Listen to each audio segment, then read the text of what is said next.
오늘의 헤드라인 뉴스입니다. 미국 중앙은행인 연방준비제도가 기준금리를 0.25%포인트 인하했습니다. 연준은 이와 함께 오는 12월 1일 연준의 보유 자산을 줄이는 양적 긴축을 종료하기로 결정했다고 발표했습니다.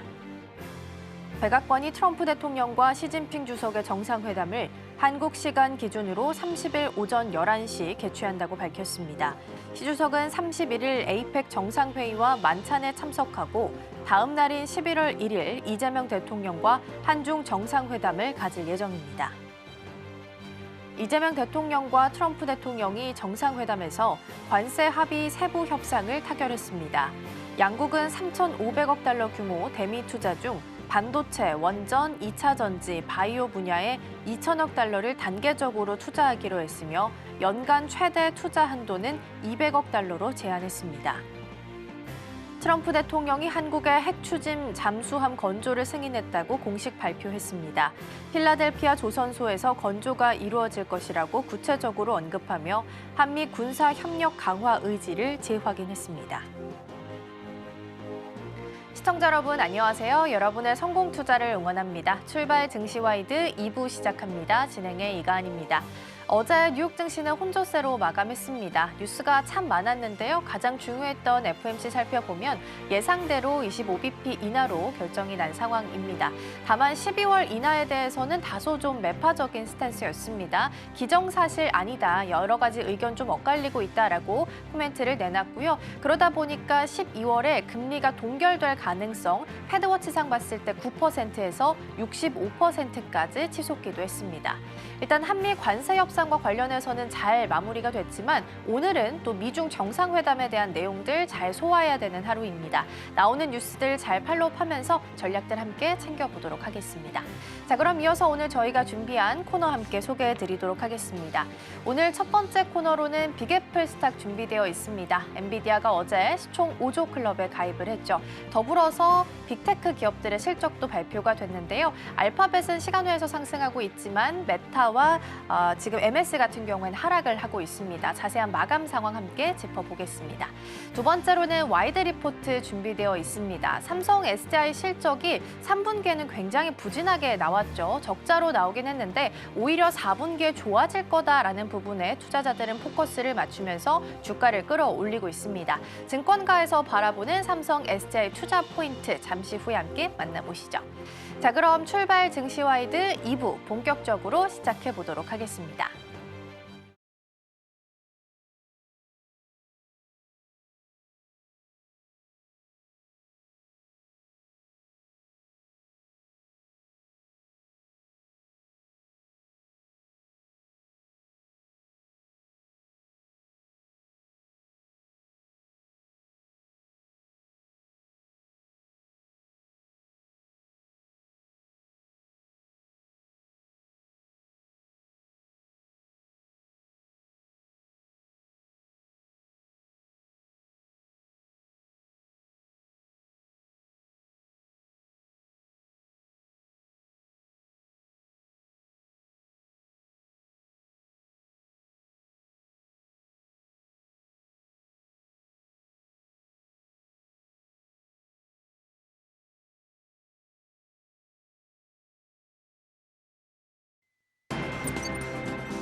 네, 이번 FOMC를 통해서 시장에서 원하는 답을 어느 정도 주기는 했지만 다만 이제 12월 향방에 대해서는 다소 엇갈린 그리고 매파적인 발언들이 나온 상황입니다. QT를 12월 1일부로 종료한다라는 부분은 긍정적으로 볼 수 있겠지만 다만 이제 여전히 셧다운으로 인해서 경제 지표들이 한정적으로 나오다 보니까 변동이 생길 수 있다라는 부분도 염두하면서 가셔야겠습니다. 자, 오늘도 다양한 이야기 나눠보겠습니다. 오늘 도움 말씀에는 서울경제TV 윤경철 본부장 자리해 주셨습니다. 본부장님 어서 오세요. 네, 안녕하십니까. 네, 오늘도 5가지 경제 키워드 준비되어 있고요. 첫 번째부터 함께 만나보겠습니다. 네, 오늘의 첫 번째 키워드입니다. 엔비디아 시총 5조 달러 시대입니다. 밤사이에 엔비디아가 시총 5조 클럽에 가입을 했죠. 그리고 추가적으로 빅테크 기업 중에 3곳에서 실적 발표가 나온 상황입니다. 시간 외에서는 반응이 좀 살짝 엇갈리고 있는데요. 일단 자세한 마감 상황 먼저 짚어보겠습니다. 말씀하셨던 대로 이제 제롬 파월 의장이 12월 금리 인하에 대해서 가능성을 약간 거리를 두고 있는 것 같습니다. 그래서 일단 올해 너무 많이 내렸다라고 생각하는 것 같아요. 그래서 이제 시장에 이제 실망 매물이 이제 나오긴 했지만 잠시 그것도 잠시였습니다. AI 기대감이 힘입은 기술주가 지수를 전반적으로 떠받치면서 전반적으로 이제 상승장으로 약간 돌아섰다는 말씀을 드리고 싶고요. 다우 지수는 0.16% 하락을 했고 S&P 500 지수는 사실상 보합권이었습니다. 그리고 나스닥이 기술주 중심이죠. 0.55% 상승한 23,958포인트로 마감을 했습니다. 그래서 연준의 예상대로 기준금리를 25bp로 이제 인하했지만 파월 의장은 12월에는 잘 모르겠다. 거의 이거는 이제 안 내리겠다라고 얘기한 건 다름없다라고 보는데요. 시장 기대를 단호히 차단했습니다. 이 발언 이후 이제 채권 금리가 상승을 하고 달러화가 강세로 돌아서면서 전반적으로 찬물을 끼얹었지만 그럼에도 불구하고 기술주들이 좋은 실적으로 버텼습니다. 엔비디아가 시가총액 5조 달러를 돌파하면서 사상 최고치를 기록했고요. AI 성장 스토리를 다시 한 번 더 만들어가고 있습니다. 어디까지 갈지 정말 기대가 됩니다. 그래서 젠스왕 CEO가 GTC에서 이제 발표한 내용이 정말 많습니다. 블랙웰과 루빈 AI 칩에 대한 자신감을 했고요. 연관된 기업이 전 세계적으로 너무 많다라는 생각이 듭니다. 노키아라든가 엄청나게 많이 있었는데 이런 기업들에 대한 것들이 아마 투자자들에게 기대감을 키운 것으로 보이고요. 실제 올 초에 이제 예상했던 것들을 다 이뤄냈다라는 게 더더욱 그런 것 같습니다. 그리고 많은 기업들이 엔비디아와 뭔가를 하고 싶어하는 것들이 아마 그런 열망이 나온 게 아닌가라는 생각이 들고요.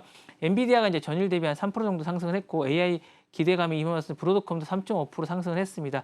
장 마감 이후 이제 빅테크 실적 발표가 있었는데요. 알파벳이 이제 특히 이제 주목을 끌었습니다. 매출이 전년 대비 16% 정도 상승했고 주당 순이익도 27%나 증가했습니다. 모두 다 이제 시장 예상치를 증가했다라고 하고 있고 주된 수익은 아마 유튜브하고 이제 클라우드에서 나왔다는 생각이 들고 알파벳은 약간 특징적인 게 제가 볼 때도 이제 이게 특징적인 게 전반적으로 모든 기업들이 1등 기업이 많다는 겁니다. 다른 기업들은 하나 정도가 갖고 있지만 알파벳은 하는 사업마다 다 1등입니다. 그래서 이 부분을 주목해 보시면 됐고요. MS도 어쨌든 매출이 18% 늘었고 애저라든가 AI 같은 것들 성장세가 전반적으로 두 자리 성장수를 했지만 이게 어쨌든 주가에는 그렇게 반영이 되지 않는 모습을 보였습니다. 반면 메타는 실적은 좋았지만 일회성 손실이 160억 달러나 이제 생기면서 이게 어쨌든 시간의 거래에서 6% 이상 급락했다라고 말씀드리고 싶습니다.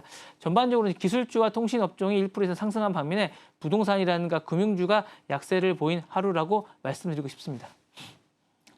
네, 전반적인 내용들 먼저 함께 살펴봤습니다. 마이크로소프트 같은 경우에는 연간 자본 지출을 얼마나 할지 이 부분이 명시가 되지 않다 보니까 시간 외에서는 오히려 좀 빠지는 모습이 나타났고요. 메타 역시 일회성 손실 비용을 좀 보면 160억 달러가 좀 포함이 되어 있습니다. 그러다 보니까 애프터마켓에서 이 두 종목은 좀 하락하고 있다는 부분도 함께 챙겨서 보시면 좋겠습니다. 자, 그럼 일단 엔비디아는 시총 5조 클럽에 다시 가입을 하게 됐습니다. 그렇게 보면 시장 안에서는 엔비디아의 성장성에 오히려 베팅을 하고 있다라고 판단할 수 있을까요? 맞는 것 같습니다. 약간 제가 볼 때는 약간 엔비디아뿐만 아니라 이제 알파벳이 16%를 했고 MS도 어쨌든 증가했기 때문에 시장은 이제 AI가 실제로 돈이 된다는 증거를 좀 본 것 같아요. 그래서 그 시장에 베팅을 한 것 같고 파월 의장의 말은 계속 왔다 갔다 하고 트럼프가 압박을 하면 또 변할 수 있다라고 생각했고 어느 정도 예상한 것 같습니다. 그래서 이 부분은 예상이 됐던 부분이고 가만히 됐던 부분이라고 생각은 합니다. 시장의 반응은 보였지만 이건 단순한 기대가 아니라 사실은 실적이 뒷받침 확신이라는 생각이 좀 들고요. 이런 것들이 아마 생각하고 있는 것 같고 파월은 이제 금리를 말하고 있지만 실질적으로 시장은 성장을 이야기하고 있어서 성장에 많은 사람들이 힘을 주고 있는 게 아닌가라는 생각이 들고 투자자들은 어쨌든 연준의 신중함보다 기술 기업의 어쨌든 자신감을 택한 것 같습니다. 그래서 이 부분에 대해서 더 배팅을 하고 있는 것 같고 이건 단순한 반등이 아니라 경제 패러다임이 바뀌고 있는 신호라고 보기 있기 때문에 투자자들도 이런 걸 염두에 두셔야 될 것 같습니다. 그래서 일일비하기보다는 우리가 어디에다가 힘을 줄 것인가 투자를 할 것인가라는 생각을 좀 해야 될 것 같고 금리가 시장을 움직이는 시대에서 이제는 약간 기술과 혁신이 시장을 주도하는 시대로 바뀌었다라고 보시면 될 것 같고 올 하반기까지 이런 추세가 이어질 것 같습니다. 이 부분에 어떤 투자자들이나 많은 사람들이 생각을 하고 있기 때문에 우리 투자자도 특히 미국 증시를 하시는 분들은 이 부분에 어쨌든 비장을 하시는 분들은 염두에 두셔야 될 것 같고 결국 시장은 파월보다 이제 엔비디아를 믿는 게 아닌가라는 생각이 듭니다. 네, 전반적인 뉴욕 증시 마감 상황 함께 먼저 살펴봤습니다. 자, 그럼 이어서 이번에는 두 번째 키워드 넘어가 보겠습니다. 네, 오늘의 두 번째 키워드입니다. 이제 말로 돈 번다이고요. 트럼프 미디어 앤 테크놀로지가 자사 소셜 미디어 플랫폼인 트루스 소셜을 통해서 예측 시장 서비스를 도입하겠다라고 밝혔다고 합니다. 파트너는 글로벌 암호화폐 거래소 크립토닷컴인데요. 뉴스 먼저 확인해 보겠습니다. 이게 이제 폴리마켓처럼 하겠다는 생각 같아요. 그래서 어쨌든 이 부분에 트럼프 대통령의 말 한마디가 영향력이 너무 크다 보니까 이런 부분에서 이제 하겠다는 생각인데 트럼프 미디어 앤드 테크놀로지 그룹이 티커명이 DJT입니다. 그래서 상당히 이제 이날 발표 이후에 주가가 많이 뛰었는데 이 회사는 이제 자사의 플랫폼인 트루소셜을 통해서 예측 시장 서비스를 도입한다고 합니다. 가령 이런 겁니다. 이용자들이 정치, 경제, 스포츠에 대해서 각종 이벤트 지난해 어쨌든 연말에 대통령이 누가 될 것인가라는 걸 폴리마켓에서 올려서 상당히 이제 화제가 되고 돈도 많이 벌었었는데 파트너 이런 결과에 따라서 거래를 참여할 수 있게 이제 가능한 기능을 첨가하겠다는 거서 파트너로는 글로벌 암호화폐 거래소인 크립토닷컴이 됐고요. 양사가 이번 제휴를 통해서 트루스 프로젝트라는 이름의 새로운 이름을 런칭을 해서 이걸 통해서 예측 마켓을 하겠다는 거여서 미국 내 최초의 소셜 미디어 기반의 예측 플랫폼을 만들겠다는 계획을 세웠고요. 원래 이제 이건 어쨌든 트루소셜은 이제 트럼프 대통령이 매일매일 자기가 이걸로 이제 어쨌든 브리핑을 하지 않습니까? 그런 성격이 강했는데 이번 발표는 이제 그 틀을 바꾸겠다는 거죠. 뭔가 돈이 되는 그동안 이제 트럼프 미디어는 돈이 되는 어떤 플랫폼이 아니라 자신들이 돈을 계속 만들어가는 어디다 투자를 해서 돈을 약간 투자 기업에 가깝다면 이제는 플랫폼으로 이제 하겠다는 생각을 좀 갖고 있는 거여서 단순한 소셜 플랫폼이 아니라 참여형 금융 서비스를 확장하겠다는 거고 요거는 일단 이런 것 같아요. 콘텐츠 중심에서 행동 중심으로 약간 전환하는 게 아닌가라는 생각이 들고 다만 이제 예측 시장의 어쨌든 규제라든가 이게 벽이 높은데 어쨌든 뒷배가 트럼프 대통령이다 보니까 약간 변수는 많이 없을 것 같습니다. 그래서 도박이라든가 파생 상품으로 분류될 가능성이 있기 때문에 이 부분이 어쨌든 어떻게 넘어가느냐. 근데 다만 뒤에 어쨌든 트럼프 대통령이 있기 때문에 이 부분은 어쨌든 임기 동안은 크게 문제가 없지 않을까라는 생각이 들고요. 발표 이후에 TJT 주가는 상승세를 보였습니다. 투자자들은 트루소셜이 드디어 새로운 수익 모델을 찾았다라고 생각하고 있고요. 하지만 이제 전문가들은 이 부분에 대해서 SEC라든가 다른 어떤 그 규제기관과의 협의라든가 이런 규제를 어떻게 넘어설지가 관건이 아닐까라는 생각이 듭니다. 어쨌든 이런 행보는 소셜 미디어 플러스 이제 금융 플러스 블록체인이 융합되는 시도라고 할 수 있고 말로만 하던 이제 이 부분을 돈을 버는 어떤 플랫폼을 만들겠다 의지를 보여준 게 아닌가라는 생각이 들고 트럼프 정부 들어서고 나서 이제 가장 뚜렷한 변화는 뭐냐면 주가가 보시면 아시겠지만 트럼프에 의해서 움직이고 있어요. 트럼프 대통령에 의해서. 그런 측면에서는 어느 정도 이 DJT를 한 단계 어쨌든 주가 시장에 안착을 시키면서 뭔가 주가를 올리기 위한 뭔가의 그런 부양책을 마련한 게 아닌가라는 생각이 듭니다. 네, 폴리마켓처럼 예측할 수 있는 프로그램을 여기 안에 같이 심겠다라는 거고요. 가상화폐 관련한 사업으로 또 무한 확장하는 듯한 느낌도 좀 들긴 합니다. 그러면 트럼프 미디어가 만약에 실제적으로 이 시장을 직접 운영할 경우에는 정치적 중립성 부분에 있어서는 문제가 발생하지 않을까요? 당연히 발생하죠. 근데 신경을 안 쓴다는 거죠. 문제는 트럼프 대통령이 이걸 크게 신경을 쓰지 않는다는 겁니다. 그러니까 다만 이게 중요한 건 이런 것 같아요.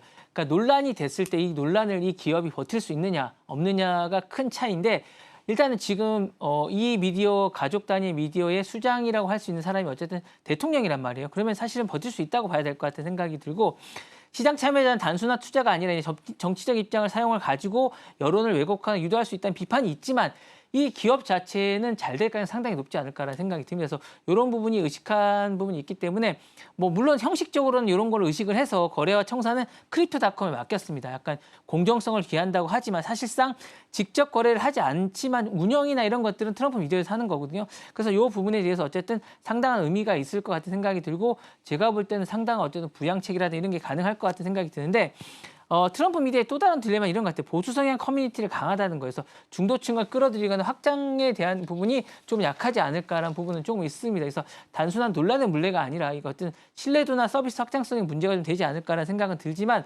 어쨌든 이런 것을 뛰어넘을 만큼 어쨌든 많은 붐을 일으키고 있다는 게 어쨌든 이 예측 시장이 어쨌든 그런 것이고요. 그렇지만 화제성이라든가 이런 부분은 다른 어떤 예측 시장보다 못지않게 크다라는 생각이 들고요. 정치적 이슈보다는 어쨌든 정치적인 것들을 많이 하겠다고 하지만 제가 볼 땐 주력은 아마 정치가 되지 않을까라는 생각이 듭니다. 그래서 이 부분이 되면서 이게 어느 정도 확장할지 지지자들 어느 정도 지지를 받을지가 관건이라는 생각이 들지만 제가 볼 땐 논란이 되겠지만 이 논란을 딛고 일어설 만한 힘이 있다라는 게 아마 이 닷컴이랑 이 사업의 주체가 아닐까라는 생각이 듭니다. 네, 예측 시장 결과에 따라서 실제 정책에 대한 판단 근거로 악용될 수 있다는 우려감도 높아지고 있고요. 정치적 중립성에 대해서는 문제가 발생할 수 있겠다라는 부분까지 살펴봤습니다. 자, 그럼 다음 키워드로 넘어가 보도록 하겠습니다. 네, 다음 키워드입니다. 엔비디아 한국 AI 칩 대박 계약 임박이고요. 젠슨왕 CEO가 AI 서밋 참석하기 위해서 이제 들어오게 됩니다. 그런데 주요 대기업들과 AI 칩 공급 계약을 발표할 것으로 알려진 상황인데요. 어떤 내용인지, 이러한 부분들이 어떤 걸 의미하는지 차례대로 짚어보겠습니다. 일종의 이제 젠스당 CEO는 각 나라마다 방문할 때마다 립 서비스를 좀 합니다. 그러니까 이게 어느 정도 계약이 돼 있는 상태에서 와서 선물을 주고 가는 거죠. 그러니까 뭐 라피던스라든가 뭐 인도라든가 이런 쪽에 다 가서 중국도 마찬가지고요. 선물 보따리를 내놓습니다. 그래서 최근에 뭐 엔비디아와 같이 뭐 매칭을 하거나 협력을 하게 되면 상당히 주가에 좋은 반영이 되고 기업에도 좋은 효과가 있습니다. 근데 이번에 이제 블룸버그 보도에 따르면 한국 대기업 중에 삼성전자와 현대모터스 그룹이 이제 AI 공급 계약을 할 가능성이 높다고 합니다. 그래서 어쨌든 황 CEO는 이렇게 얘기했습니다. 한국 기업들은 기쁜 친구이자 좋은 파트너라고 표현을 하면서 한국 국민들과 대통령께 좋은 기쁜 발표가 되길 바란다. 선물을 발표하겠다는 거죠. 그래서 어쨌든 아마 GPU 계약뿐만 아니라 메모리 HBM에 대한 협력까지 포함되지 않을까. 특히 삼성에 좋은 선물이 될 수 있을 것 같은 그런 생각이 듭니다. 그래서 한국의 AI 반도체의 전략적 허브 역할을 한다는 점을 강조하게 될 것 같고요. 둘째, 한국 기업과의 협력으로 이제 AI 칩의 인프라 생태계에 진입할 수 있는 어떤 계기가 되지 않을까라는 생각이 듭니다. 요건 어쨌든 현대자동차에게 좀 좋을 것 같은 생각이 들어요. 자율주행 소프트웨어라든가 전략에서 엔비디아 칩을 활용하는 뭔가를 하지 않을까라는 생각이 들어서 이게 상당한 의미가 있을 것 같고요. 또 이번 계약은 이제 상업적 제휴뿐만 아니라 지정학적이라는 관점에서 전략적 선택지가 됐다는 점에서도 상당한 의미가 있을 것 같은데 과연 어느 정도의 보따리를 어느 만큼 풀어놓을지가 상당히 관건이 아닐까라는 생각이 듭니다. 네, 젠슨왕 CEO가 어제 코멘트를 좀 주긴 했죠. 한국 사람들 기쁘게 할 만한 소식을 전하겠다라고 했습니다. 과연 기쁘게 할 만한 소식이 어느 정도의 선물 보따리 규모일지도 궁금한 상황이고요. 단순히 그럼 칩 공급을 넘어서서 산업적으로 봤을 때는 어떤 의미를 갖게 될까요? AI는 가장 중요한 게 핸드폰과 마찬가지로 이제 모바일과 말까 스마트폰과 마찬가지인데 생태계에 들어가느냐 안 들어가느냐 상당히 중요한 것 같아서 그런 측면에서 한국 기업이 이번에 계약을 하게 되면 수동적인 위치가 아니라 AI 인프라나 플랫폼을 직접 구축할 수가 있게 되는 거고요.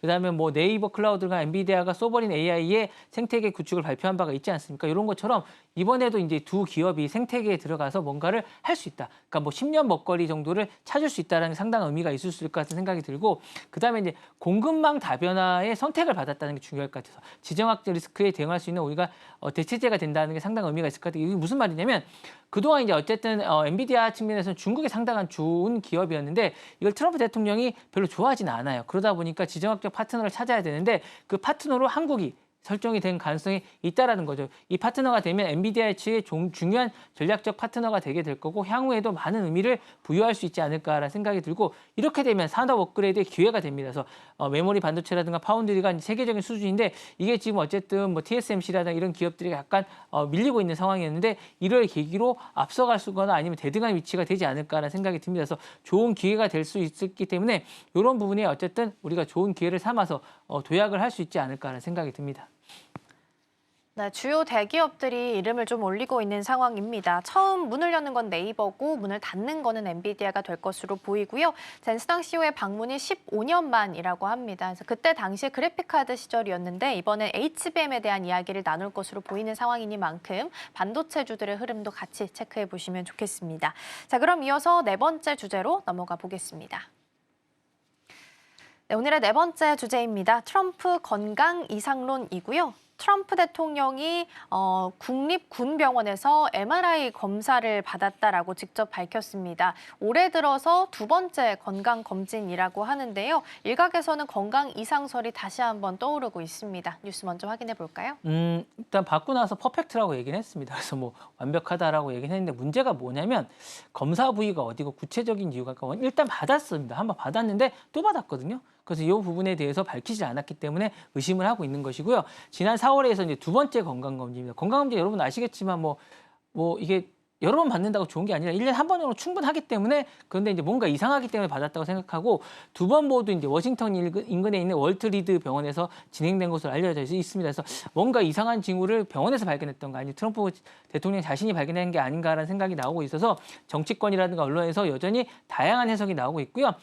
현재 이제 문제는 뭐냐면 트럼프 대통령이 나이가 79세입니다. 만만치가 않은 나이죠. 거의 80세라고 할 수 있고 역사상 가장 고령인 현직 대통령을 한 명 중 하나라고 할 수 있는데 국정 운영의 안정성과 이제 직결된 문제가 아닐까라는 생각이 들어서 이게 어쨌든 상당히 이제 논란이 되고 있다라고 생각하고 있고 이게 정기 검진이 아니고 추가 검진이고 그다음에 받고 나서 이제 발표를 했다는 거 받기 전에 얘기한 게 아니라는 게 있어서 고령인 지도자에 대한 정치는 신뢰에서 약간 조심스러운 목소리가 나오고 있다라고 하고 있고요. 전문가들은 이번 검진 공개에 대해서 정치적 리스크를 선제적으로 차단하기 위한 메시지라고 하고 있지만 트럼프 대통령도 이상이 없다고 하고 있지만 야권은 이거에 대해서 어쨌든 저 대통령의 건강을 알리는 거를 어쨌든 우리가 어쨌든 제도화하자라는 이야기가 나오고 있으면서 구체적인 검사 목적이 공개되지 않는 이상 논란이 계속되지 않을까라는 생각이 들고요. 결국에 이번 이슈는 하나의 메시지가 됩니다. 건강은 미국 정치에서 이미지이자 전략이자 신뢰의 상징이 됐다라고 생각하시면 될 것 같고 MRI 한 장 결과보다는 그 결과를 둘러싼 정치적 해석이 앞으로 워싱턴 정가를 또 뜨겁게 달구지 않을까. 왜냐하면 이게 명확하게 해석이 된 게 아니라서 약간 남아있는 부분이 있어서 아마 논쟁이 계속되지 않을까라는 생각이 듭니다. 네, 트럼프 대통령의 건강 이상설과 관련된 내용들 좀 점검을 해봤습니다. 중간 선거를 앞두고 후보의 건강 문제는 사실상 민감할 수밖에 없는 상황인데요. 그렇다면 이러한 논란들이 실제 선거 구도에 있어서는 어떤 영향을 주게 될까요? 단기적으로는 여론이 별로 안 좋을 수 있습니다. 그래서 뭐 제가 볼 때는 야권이 이런 리더십 공백 상태 가능성으로 프레임으로 이용하려고 하는 것 같고요. 하지만 이제 장기적으로 보면 그렇게 나쁠 것 같지는 않아요.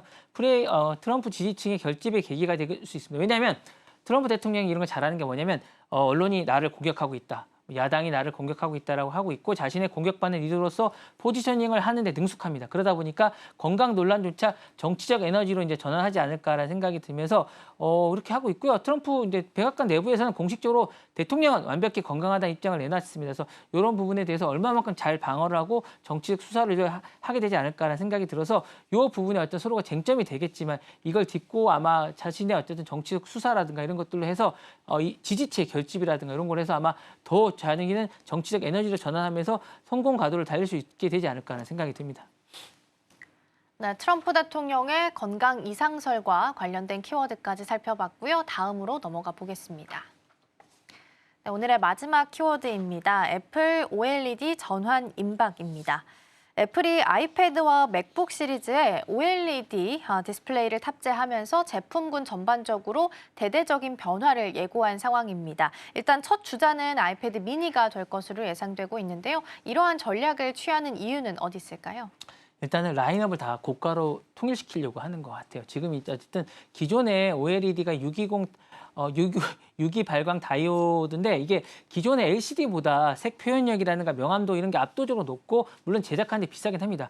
함께 두께는 얇으면서 전력 효율이 뛰어납니다. 더 선명하고 생생한 화면을 더 오래 사용할 수 있다는 거죠. 그래서 이렇게 하는 이유인데 일단 프리미어 전략이 제일 강한 것 같아서 고성능 칩과 고해상도 패널을 조합해서 프로급 경험을 일반 모델로 확장하려는 거고요. 두 번째는 이게 수익이 좋습니다.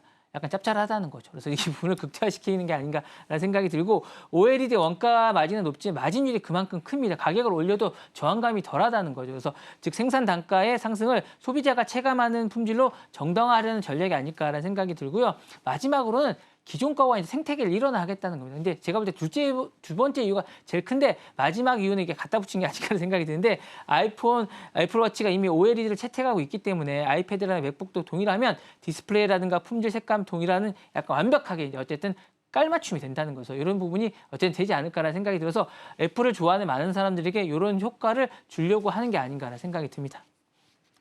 네, 애플의 OLED 사용에 대한 내용들 좀 점검을 해보고 있습니다. 애플이 만약에 이렇게 OLED로 대대적인 변화를 예고한 상황 속에서 삼성전자나 다른 제조사들의 전략 또한 궁금합니다. 어떤 변화가 좀 생기게 될까요? 당연히 전략 변화가 있을 수 있겠죠. 일단 뭐 첫 번째로는 삼성전자를 포함한 한국 디스플레이 기업들이 애플이 OLED를 이제 채택한 덕분에 수요 확대 기회를 얻게 되지 않을까라는 생각이 듭니다. 예컨대 이제 삼성 디스플레이가 OLED의 대형 고해상도 패널 라인에 강화했다는 보도가 나온 적도 있어요. 사실 그렇기 때문에 동시에 둘째로 이제 공급사에 대한 기대치도 높아지지 않을까라는 생각이 듭니다. 결국 결국에 이제 애플의 수요가 이제 매우 높고 일정 가격 압도 강하게 되겠지만 삼성 등 기존에 더 압박을 받게 되겠지만 나머지 우리 생산 기업들은 좋은 호황을 누리지 않을까라는 생각이 듭니다. 그래서 이 부분이 이제 재편이 될 것 같은 그런 생각이 들고요. 만약에 이제 패널만 공급하는 기업과 기술 디자인을 통제하는 기업 사이에서 분업하려는 노력도 있지 않을까라는 생각이 듭니다. 그래서 애플처럼 설계, 브랜드, 생태계를 갖춘 OLED를 확대하게 되면 패널 업체들은 부품 공급자로서 이제 우리가 많이 파트너로서 올라서게 되지 않을까라는 생각이 들고요.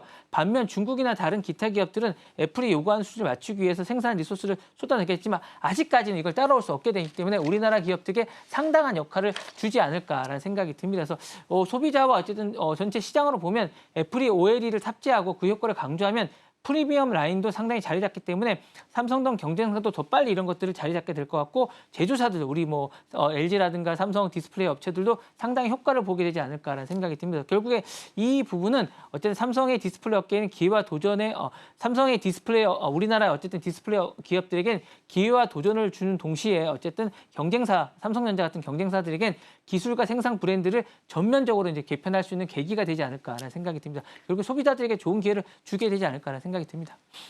네, 아직까지는 IT 업계에서는 OLED보다는 LCD를 전반적으로 사용하고 있는 상황입니다. 이르면 내년 정도 출시가 예정되어 있다고 하고요. 앞서 말씀 주신 것처럼 가격은 올라갈 수밖에 없기 때문에 지금 예상으로 봤을 때는 최대 13만 원까지 기존보다 가격이 좀 올라갈 수 있다라는 이야기가 들리고 있다라는 부분까지 전달드리겠습니다.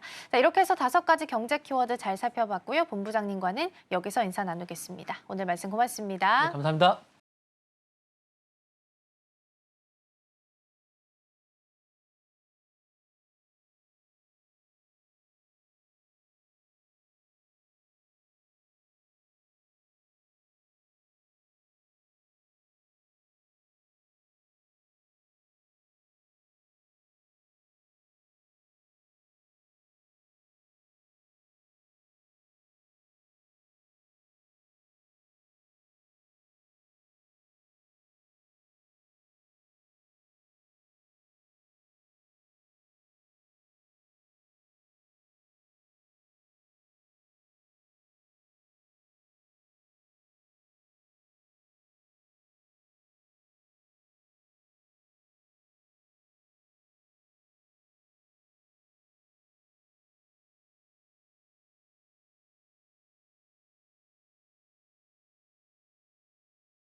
증권가들이 바라보는 종목에 대한 시선들 함께 살펴보겠습니다. 와이드 리포트 시간입니다. 먼저 첫 번째 리포트부터 함께 살펴보겠습니다. 오늘의 첫 번째 리포트는요, 삼성 SDI에 대한 하나증권의 시각을 가져와 봤습니다. 리포트 제목은 어쩔 수가 없다인데요. 사실 영화 제목을 차용하면서 꽤나 단정적인 표현을 썼습니다. 그 내용을 자세히 보면 이렇습니다. ESS 시장은 성장 기회가 분명하지만 전기차 배터리 쪽은 예상보다 훨씬 상황이 좋지 않다는 겁니다. 이번 리포트에서 하나증권은 목표 주가를 26만 8천 원으로 상향하긴 했지만 투자 의견은 그대로 중립을 유지하는 모습을 보였는데요. 그리고 지금 목표가가 현재 주가보다 낮은 이유 지금부터 하나씩 짚어보겠습니다. 일단 삼성 SDI의 3분기 실적 내용부터 짚어보겠습니다. 삼성 SDI는 올해 3분기에 매출 3조 518억 원, 그리고 영업 손실이 5,913억 원이 찍혔습니다. 시장에서는 손실의 규모가 3천억 원대일 거라는 예상들이 많았는데요. 그런데 실제로는 이보다 2배 가까이 더 큰 손실 규모가 나타났습니다. 작년 같은 기간과 비교를 한다면 매출은 22.5% 줄어들었고요. 그리고 영업이익은 적자로 전환을 했습니다. 이로써 삼성 SDI는 지금 4분기 연속 적자를 기록하게 됐고요. 이제 핵심 사업인 배터리 부문만 따로 떼놓고 보면 매출은 2조 8,200억 원, 그리고 영업 손실은 6,301억 원에 달했습니다. 그렇다면 왜 이렇게 실적이 부진했는지 그 원인도 짚어보겠습니다. 일단 하나증권은 그 원인을 두 가지로 봤는데요. 먼저 첫 번째로는 전기차 수요가 둔화됐기 때문입니다. 지금 대표 고객사인 스텔란티스를 포함해서 글로벌 완성차 업체들이 최근에는 전기차보다 하이브리드에 더 집중하고 있는 모습입니다. 여기에다가 보조금 축소까지 겹치게 되면서 전기차 배터리 수주가 굉장히 크게 줄어들었고요. 그리고 두 번째로는 미국의 고율 관세 때문이었습니다. ESS 배터리는 수요는 충분한데 이 관세 부담 때문에 수익을 내기가 어려운 구조가 됐다는 설명을 덧붙였습니다. 그리고 지금 전기차 부문의 적자가 2027년까지 지속될 가능성도 제기가 됐습니다. 지금 오늘 제가 가지고 온 하나증권의 전망은 상당히 보수적인 편인데요.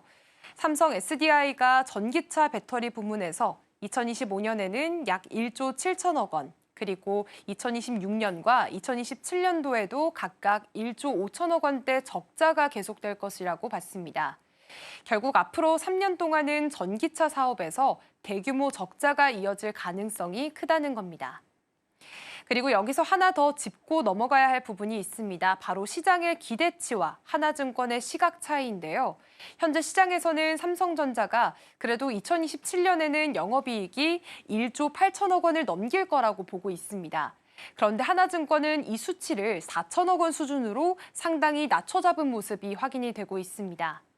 주당 순이익도 현재는 18,000원대로 추정이 되고 있지만 5,000원 안팎까지 떨어질 수 있다고 봤고요.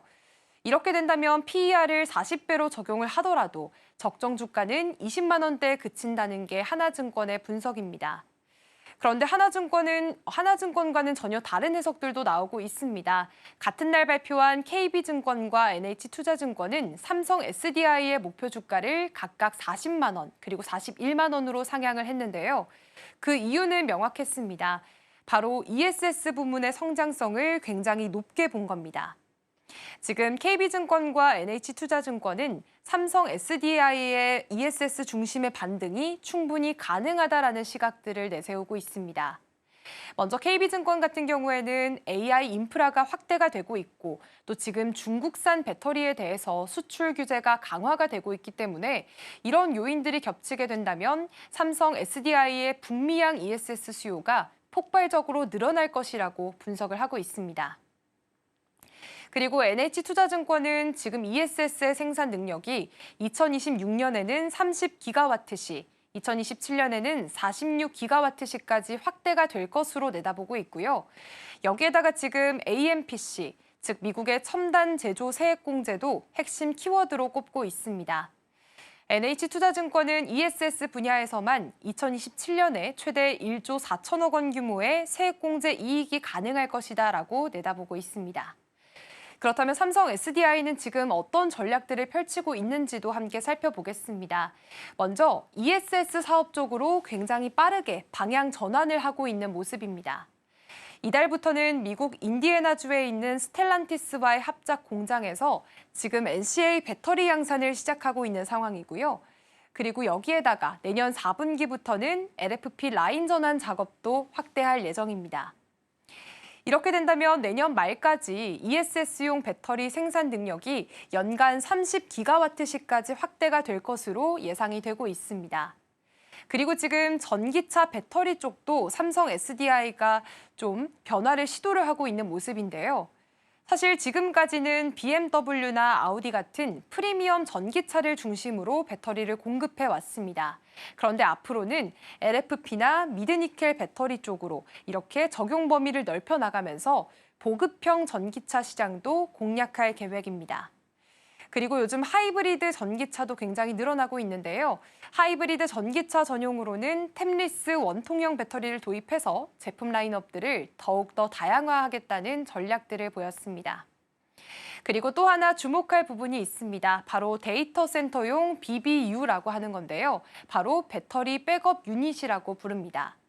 삼성 SDI는 이 분야에서도 굉장히 빠르게 성장세를 보이고 있습니다. 사실 작년까지만 하더라도 BBO에 대한 매출 비중이 2%였는데 이게 이제 올해는 지금 11%까지 늘어날 것으로 전망이 되고 있습니다. 그리고 시장 점유율도 무려 40%에 달할 것으로 지금 회사 측은 기대를 내리고 있는 상황이고요. 결국에는 데이터 센터 수요가 늘어나고 있는 이런 흐름 속에서 지금 BBO라는 게 삼성 SDI의 새로운 성장축이 되고 있습니다. 그렇다면 다시 하나증권의 리포트로 돌아가 보도록 하겠습니다. 이 보고서의 핵심 메시지는 아주 분명한데요. 지금 ESS가 분명히 성장을 하고 있긴 하지만 그런데 전기차 부문이 발목을 잡고 있다는 점입니다. 결국 지금 시장에서 기대하는 2026년과 2027년의 실적은 너무 높은 눈높이를 가지고 있다는 게 하나증권의 입장이고요. 이건 조정이 결국은 불가피하다는 분석을 내렸습니다. 쉽게 말해 현재 주가 수준은 이미 ESS 성장성을 다 반영을 했거나 오히려 과대평가된 걸 수도 있다는 겁니다. 그래서 목표 주가는 26만 8천 원으로 상향하는 모습을 보이긴 했지만 중립 유지 의견을 내렸고요. 그렇다면 어제 주가가 어땠는지도 함께 살펴보도록 하겠습니다. 네, 어제 삼성 SDI는 지금 6% 넘는 상승세 보여주면서 33만 1천 원에 거래를 마쳤습니다. 사실 하나증권이 제시한 목표 주가는 26만 8천 원이기 때문에 훨씬 더 그 주가가 높은 수준을 보이고 있고요. 반면 앞서서 설명을 드렸었던 KB나 또 NH투자증권이 내놓았던 40만 원대 목표 주가와는 아직까지는 상승 여력이 남아있는 상태입니다. 그렇기 때문에 지금 삼성 SDI를 바라보는 시각은 증권사들마다 큰 차이를 보이고 있습니다. 하나증권 입장에서는 지금 전기차 부문의 적자를 시장이 생각하고 있는 것보다 훨씬 더 심각하고 또 보수적으로 보고 있는 관점이고요. 반면 KB와 NH투자증권은 ESS 성장성으로 이제 충분히 상쇄가 가능하다라면서 긍정적인 전망들을 내놓고 있는 모습입니다. 결국 투자자 입장에서는 전기차 회복 속도와 ESS 실적 반영의 폭, 그리고 시장 기대치와의 간극을 어떻게 해석하느냐가 관건이 될 것으로 보여지고 있습니다. 그렇다면 다음 리포트로 넘어가 보겠습니다. 이번 리포트는 ABL 바이오에 대한 SK증권의 리포트를 가져와 봤습니다. 제목 같은 경우에는요, 차별화된 기술력 입증, BBB 셔틀 플랫폼 주목입니다. 이번 리포트에서는 투자 의견이나 목표 주가를 따로 제시를 하진 않았습니다. 그런데 요즘 바이오 시장에서는요, 딜리버리 플랫폼, 즉 약물을 얼마나 정확히 원하는 부위에 전달하느냐가 핵심 경쟁력으로 떠오르고 있습니다. 특히나 뇌혈관 장벽, 영어로는 BBB라고 하는 이 장벽을 어떻게 넘는지가 지금 신경계 질환 치료제의 성패를 가르는 가장 큰 변수로 꼽히고 있는데요. SK증권은 이 보고서에서 ABL 바이오의 BBB 셔틀 플랫폼에 주목을 하면서 올해 연말과 내년 초를 기점으로 해서 기업 가치 재평가 가능성이 크다고 분석을 했습니다. 그렇다면 자세히 하나씩 짚어보도록 하겠습니다. 지금 SK증권은 이번 리포트에서 가장 먼저 ABL 바이오의 BBB 셔틀 플랫폼, 즉 그랩바디 B의 확장성에 주목을 했습니다.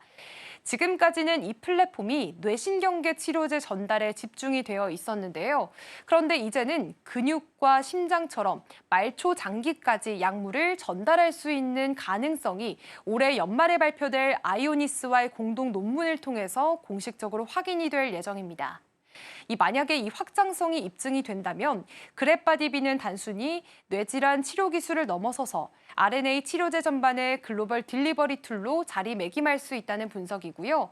이렇게 된다면 이제 글로벌 기술 이전에 대한 가능성이 더욱더 높아지게 되는 상황입니다. 그렇다면 여기서 BBB 셔틀이 뭐길래 이렇게 주목을 받고 있는 걸까요? 우리 몸에는 혈뇌 장벽, 영어로는 BBB라고 부르는 장벽이 있습니다. 이건 외부 유해 물질로부터 뇌를 보호하는 역할을 하는데요. 그런데 문제는 너무 단단하다는 겁니다. 치료제조차 뇌까지 제대로 못 들어가는 경우가 많고요. 그래서 지금 글로벌 제약사들은 RNA 치료제나 항체 신약을 어떻게 과연 이 장벽을 넘겨서 뇌까지 전달을 할 것인가 여기에 집중을 하고 있습니다. 그리고 이걸 가능하게 해주는 기술이 바로 BBB 셔틀 플랫폼이라고 할 수가 있겠습니다. SK증권은 ABL 바이오가 지금 이 기술을 상업화 가능한 수준까지 끌어올린 국내 대표 기업이라고 평가를 내렸습니다. 그리고 지금 ABL 바이오의 BBB 셔틀 기술이 실제로 적용된 대표적인 파이프라인, 바로 ABL 301인데요. 이건 파킨슨병 치료제 후보 물질입니다. 지난 9월 1일에 발표된 임상 1상 결과에서 지금 우수한 내약성과 안정성을 입증을 했습니다. 특히나 이번 임상은 건강한 성인들을 대상으로 진행이 됐고요. 여기에 BBB 투과율 평가까지 포함이 되어 있었습니다. 결국에는 이 플랫폼의 실제적인 전달 능력을 직접적으로 검증할 수 있는 그런 시험이었습니다. 이 ABL 301의 개발 권리는 현재 글로벌 제약사인 사노피가 갖고 있는데요. 사노피 같은 경우에는 지금 임상 2상 착수 준비에 들어간 상태입니다. SK증권은 이 정도 진행 속도라면 BBB 투과율도 상당히 경쟁력이 있는 수준일 것이다라고 평가를 내렸습니다. 그렇다면 이제 다시 플랫폼 자체로 돌아가 보면요. 지금 아이오니스와의 공동 논문 발표가 굉장히 중요한 분기점이 될 것으로 보여지고 있습니다. SK증권은 이 논문에서 근육과 심장 같은 말초 장기까지의 약물 전달 데이터가 확인이 된다면 BBB 셔틀 기술이 이제는 뇌신경계를 넘어서서 다른 장기에도 좀 적용을 할 수 있는 그런 범용 플랫폼으로 확장이 가능하다라고 진단을 내렸습니다. 이렇게 된다면 기술 이전에 대한 기회도 더욱더 많아질 수밖에 없다는 분석이고요. 이제는 쉽게 말해서 딜리버리의 범용성이라는 무기를 하나 더 갖게 되는 겁니다. 참고로 이 플랫폼은 이미 GSK와의 대형 계약을 통해서 검증이 된 바 있습니다. 올해 4월에 ABL 바이오가 GSK와 총 4조 1천억 원 규모의 기술 이전 계약을 체결했습니다. 이 계약 같은 경우에는 BBB를 뚫고 약물을 전달하는 항체 신약을 함께 개발하기 위한 것으로 계약금과 단기 마일스톤만 하더라도 수천억 원에 달합니다. 그리고 지금 ABL 바이오가 가지고 있는 또 다른 핵심 파이프라인을 살펴보겠습니다. 두 번째 파이프라인은 바로 ABL 001인데요. 이건 지금 현재 담도암 치료제로 개발이 되고 있습니다. 미국에서 임상 2상과 3상을 함께 진행 중이고요. 내년 1분기에는 지금 탑라인 결과 발표를 앞두고 있는 상황입니다. SK증권 보고서에 따르면 ABL 001이 기존 화학 항암제보다 객관적인 반응률이 약 3배 이상, 그리고 전체적인 생존 기간율도 크게 늘어난 것으로 확인이 되고 있습니다. 그리고 지금 현재 같은 경우에는 미국 FDA의 패스트트랙 지정을 받은 상태이기도 합니다. 결과가 만약 긍정적으로 나오게 된다면 조기 승인 신청도 가능할 것으로 보여지고 있습니다. 그리고 참고로 이 후보 물질 같은 경우에는요, 지금 ABL 바이오가 미국의 바이오 기업인 컴퍼스 테라퓨틱스에 권리를 이전한 그런 신약이기도 합니다. 그리고 지금 이외에도 ABL 바이오는 자체 개발한 이중항체 ADC 파이프라인을 미국 자회사인 네옥 바이오를 통해서 임상 진입을 준비하고 있습니다.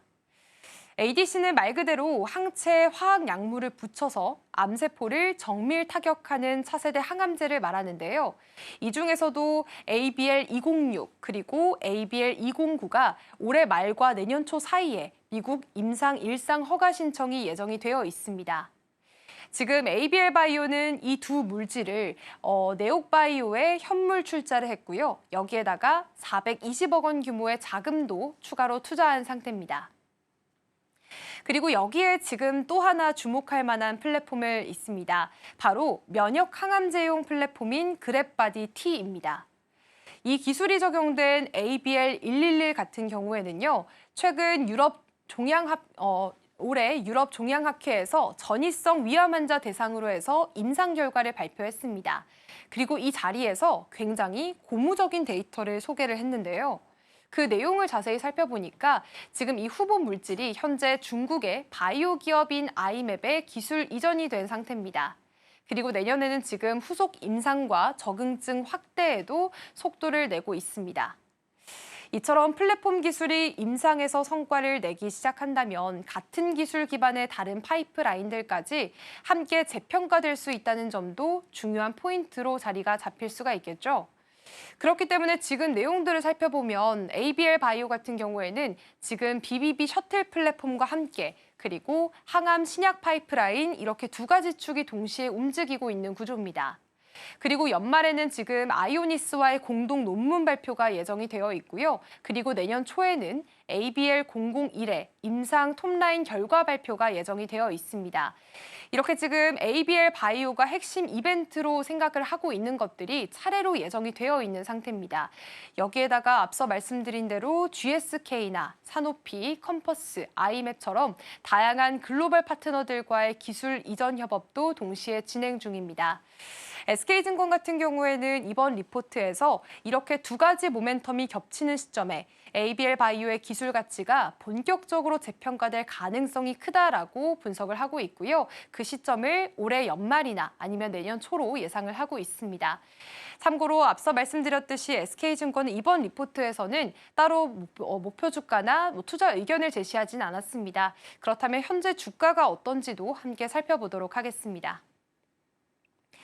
어제 ABL 바이오 같은 경우에는 3% 가까이 빠지게 되면서 93,000원에서 거래를 마쳤습니다. 사실 현재 시장에서는 연말과 내년 초, 이른바 모멘텀 시즌이 어떻게 전개될지에 관심이 모이고 있고요.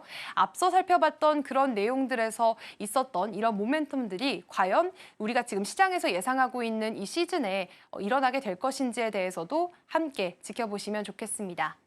지금까지 와이드 리포트였습니다.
개장까지 14분 남은 시점 스탁포인트 시작하겠습니다. SCTV 황민혁 전문가와 함께합니다. 어서 오십시오. 네, 안녕하십니까.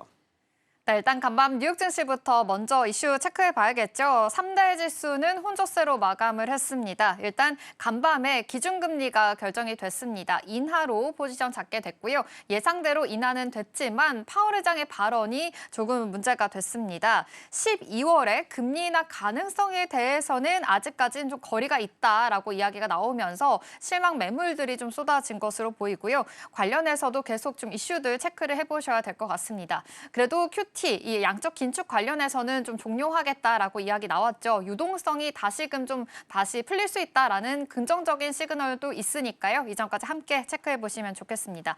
또 요즘 이번 주가 또 빅테크 기업들의 실적이 많이 나옵니다. 간밤에는 알파벳과 관련해서 메타 그리고 마이크로소프트까지 실적 발표가 있었는데요. 예상치 상회했습니다. 그런데 알파벳을 비롯해서 나머지 구글만 시간에서 상승을 했고요. 메타는 또 큰 폭으로 빠지게 됐습니다. 이 안에서의 순환매 계속 돌고 있으니까요. 이점까지 함께 체크해 드리겠습니다. 그렇다면 오늘 본격적으로 좀 전략들 세워봐야겠죠. 국내 증시 분위기 어떻게 출발하게 될지 지켜보셔야 될 것 같은데요. 어제 가장 크게 우리 시장에서 주목을 받았던 점 바로 한미 정상회담이 있었습니다. 도널드 트럼프 대통령과 이재명 대통령이 만나게 됐고요. 관세 협상 관련해서 극적으로 좀 타결이 됐습니다. 이제 완성차 관련해서도 25% 16%에서 15%로 내려가게 됐고 여러 가지 긍정적인 요소들이 나온 만큼 애프터마켓에서부터 강세 흐름이 이어졌습니다. 오늘 시장 어떻게 출발하게 될지 관련돼서 전략들 세워보도록 하겠습니다. 전문가님 어제 한미 정상회담 그래도 잘 무사히 끝나게 됐습니다. 여러 가지 선방을 했다라는 긍정적인 이야기들도 나오고 있는데요. 그러면 세부적인 요소들도 좀 지켜봐야 되겠지만 일단 전반적인 흐름부터 먼저 분석을 좀 해보겠습니다. 이제 우리나라 입장에서는 관세율도 좀 타결이 됐고 외국인들도 좀 자금이 더 들어올 수 있을 것이다라는 전망들도 함께 있습니다. 환율도 많이 낮아졌더라고요. 관련해서 전망 앞으로 어떻게 좀 지나갈 것으로 보실까요? 일단 결과적으로 가장 큰 수혜를 받을 수 있는 업종들이 아마 지금 동시효과에서 많이 움직이고 있는데 네. 자동차 섹터하고 지금 조선업종이 지금 가장 큰 수혜를 받을 것이라고 예상이 되고 있는 상황입니다. 지금 협상의 경우에는 사실 이번에 타결이 되지 않을 수도 있다는 전망들이 사실 좀 우세한 그렇죠. 부분이 있었거든요. 네. 왜냐하면 트럼프 대통령이 3,500불을 계속 선불로 요구를 했었고 이거를 뭐 받을 수 있을 것처럼 얘기를 했었고 우리나라 같은 경우에는 현재 그 외환보유고 자체가 한 4,200억 불밖에 되지 않거든요. 거의 80%를 준다면 외환 위기가 터지겠죠. 그래서 우리나라는 이 입장에 대해서는 할 수 없는 그런 분위기였고요. 그래서 이번에 원론적인 얘기들만 좀 하고 나서 결국은 이제 협상이 되지 않을 수 있다 이런 분위기였는데 트럼프 대통령이 이번에 좀 결심을 하고 왔던 것 같아요. 그래서 초반부터 해서 이제 협상에 대한 가능성을 많이 열어두고 대화가 진행이 됐었고 결국은 이제 3,500억 불이라는 이 금액 중에서 2,000억 불은 현금으로 우리가 10년 동안 나눠서 200억 불 정도를 이제 매년 1년씩 그렇게 이제 투자를 하기로 그렇게 결정이 나왔죠. 그리고 1,500불 같은 경우에는 조선업종에 이제 투자가 진행이 되는 걸로 일단 있었습니다. 그런데 이제 여기서 좀 약간의 실망적인 부분이라고 본다면 이 마누가 프로젝트라는 얘기들이 있었거든요. 예, 조선업종, 이 마스카 쪽에서는 1,500불이 들어갔는데 지금 이제 원전 쪽에는 이런 투자에 대한 확답이 지금 확실한 어떤 분할이 나오지 않았기 때문에 원전주 쪽은 약간의 실망 매물이 살짝 나올 수도 있다 이렇게 보여지고요. 여기서 이제 중요한 건 어쨌든 협상이 됐고 그 다음에 꽤 큰 금액입니다. 그리고 협상에 대한 과정 안에서도 우리나라가 어느 정도의 우리나라의 입장이 좀 반영이 된 그런 상황이었기 때문에 여기서는 뭐 협상 자체는 그래도 최선을 다해서 협상이 되었다라고 볼 수가 있고요. 결국은 관세는 15%로 낮아지면서 자동차 쪽에 우려가 좀 있었던 부분들이 해소가 됐죠. 그래서 자동차 업종 같은 경우에도 오늘 아침부터 해서 좀 큰 상승이 좀 예상이 되고 있는 분위기고요. 추가적으로 본다면 반도체 쪽하고 의약품 쪽에 대해서도 그동안 트럼프 대통령이 관세 부과에 대한 얘기들을 계속 거론했었는데 한국의 경우에는 이번에 관세 협상을 통해서 반도체 쪽과 그다음에 의약품 쪽 최애국 대우를 또 해준다는 약속까지 받아냈습니다. 추가적으로 본다면 이제 핵 잠수함과 관련된 내용인데요. 핵 잠수함 쪽에 이제 그 핵 연료 잠수함을 건조할 수 있도록 승인을 해달라는 요청이 있었고 사실 이거는 이제 예전에 문재인 정부 때도 요청을 했었지만 그게 승인이 안 됐었거든요. 이번에 결국은 이제 이번 협상 과정에서 승인을 받게 되었습니다. 그래서 핵 잠수함 관련해서 이제 종목들이 있는데 하나오션이라는 회사와 그다음에 뭐 두산 에너빌리티 또 범암쉐이셀 그리고 대양전기공업 뭐 이런 종목들이 이제 결국 핵잠수함 관련주로서 또 시장에서 부각이 새롭게 또 될 수 있다. 이 부분까지 지금 이제 우리가 해석을 해봐야 되겠고요. 결론은 이제 또 앞에서도 이제 환율에 대한 부분을 이야기하셨는데 네. 환율이 지금 안정화되고 있다라는 이야기들. 미국하고 이제 한국의 이 무역 협상이 세부적으로 진행이 되지 않은 상황에서 불확실성이 분명히 있었고요. 그렇기 때문에 원달러 환율이 상승했던 부분들도 있었습니다. 그런데 이제 이로 인해서 원달러 환율이 하락을 한다. 당연히 좋은 현상이라고 봐요. 하지만 우리가 좀 더 길게 내다본다면 우리나라에서 결국 현금으로 앞으로 2,000억 불을 미국에 투자를 해야 됩니다. 외환보유고가 점점 줄어들 수밖에 없고요.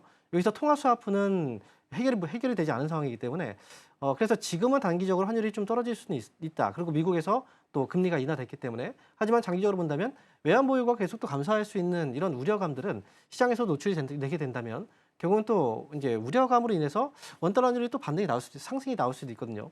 그래서 원달러 환율이 계속해서 떨어지느냐 아니면 떨어졌다가 다시 또 올라오느냐 이 부분은 앞으로 조금 더 우리가 살펴볼 필요가 있다 이렇게 말씀드리겠습니다.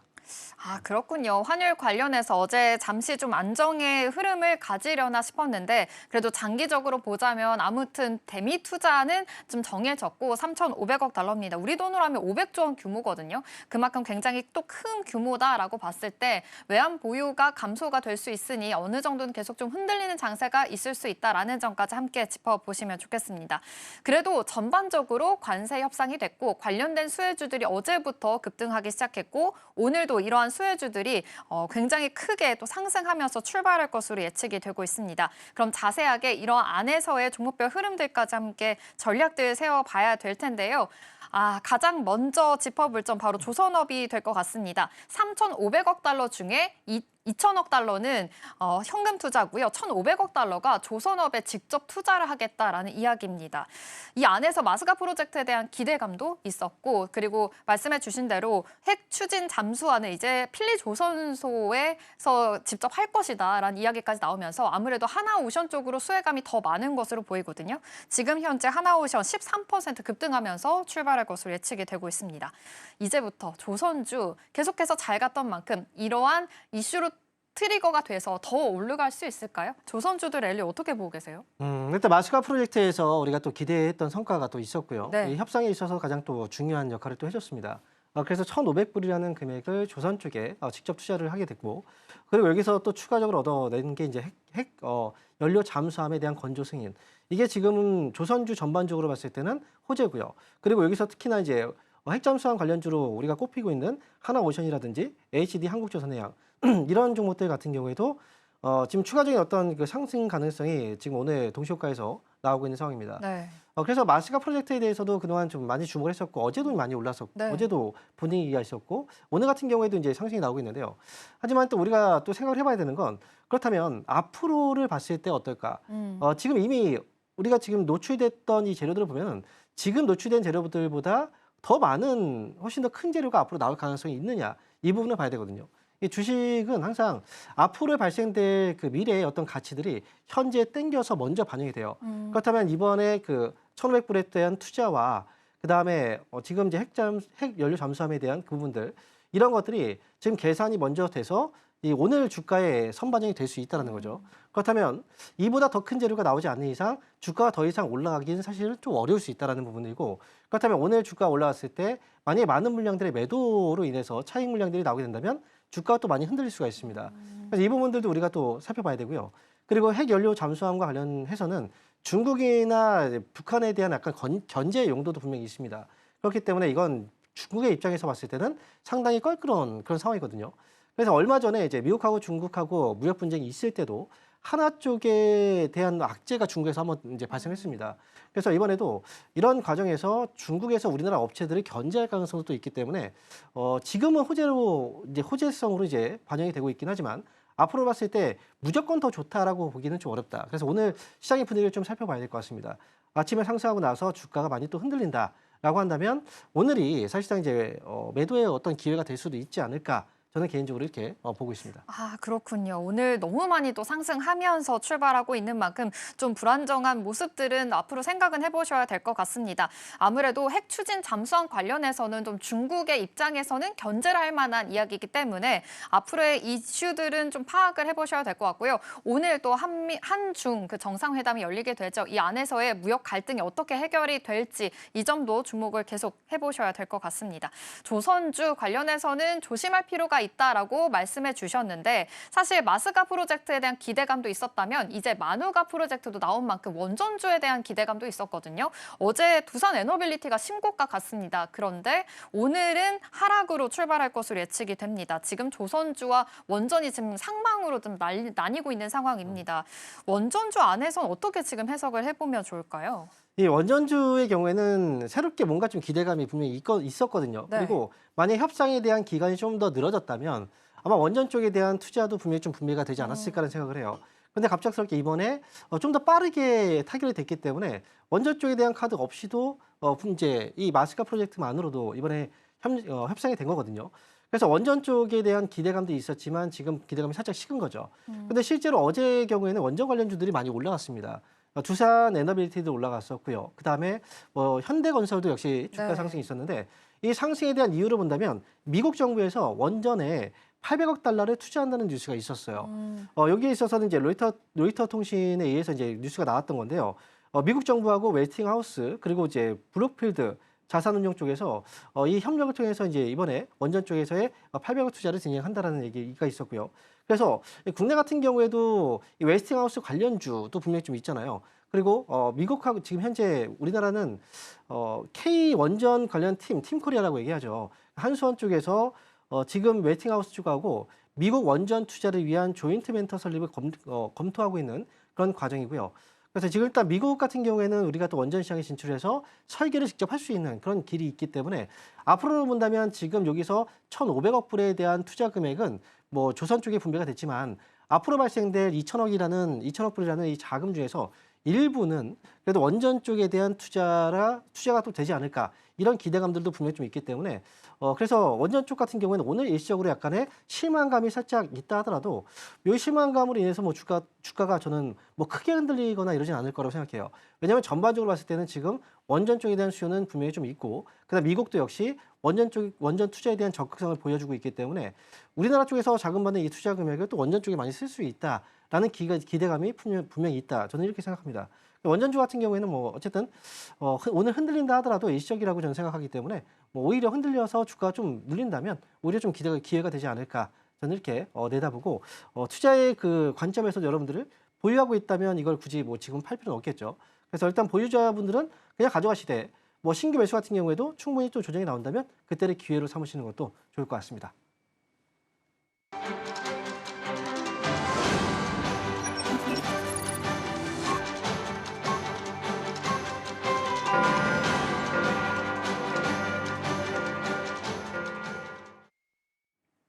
10월 30일 목요일입니다. 간밤에 굉장히 많은 이슈들이 있었죠. 어제부터 시작이 됐습니다. 한미 정상회담이 열리면서 관세 협상에 대해서도 이슈들이 쏟아졌는데 극적으로 타결이 됐고요. 상호 관세 관련해서 이제 15% 유지하고 자동차 관세도 25%에서 이제 15%로 낮춰지게 됐습니다. 어제부터 애프터마켓에서 관련된 수혜주들이 급등했던 만큼 오늘 시장 분위기까지 계속해서 지켜보셔야 될 것 같습니다. 간밤에는 기준금리 미국에서 기준금리가 인하가 됐죠. 그런데 12월에 인하 가능성에 관련해서는 좀 매파적인 발언을 보였습니다. 이와 관련해서도 계속 시장 안에서는 좀 우려되는 부분들은 있다라는 점까지 함께 참고해 보시면 좋겠고요.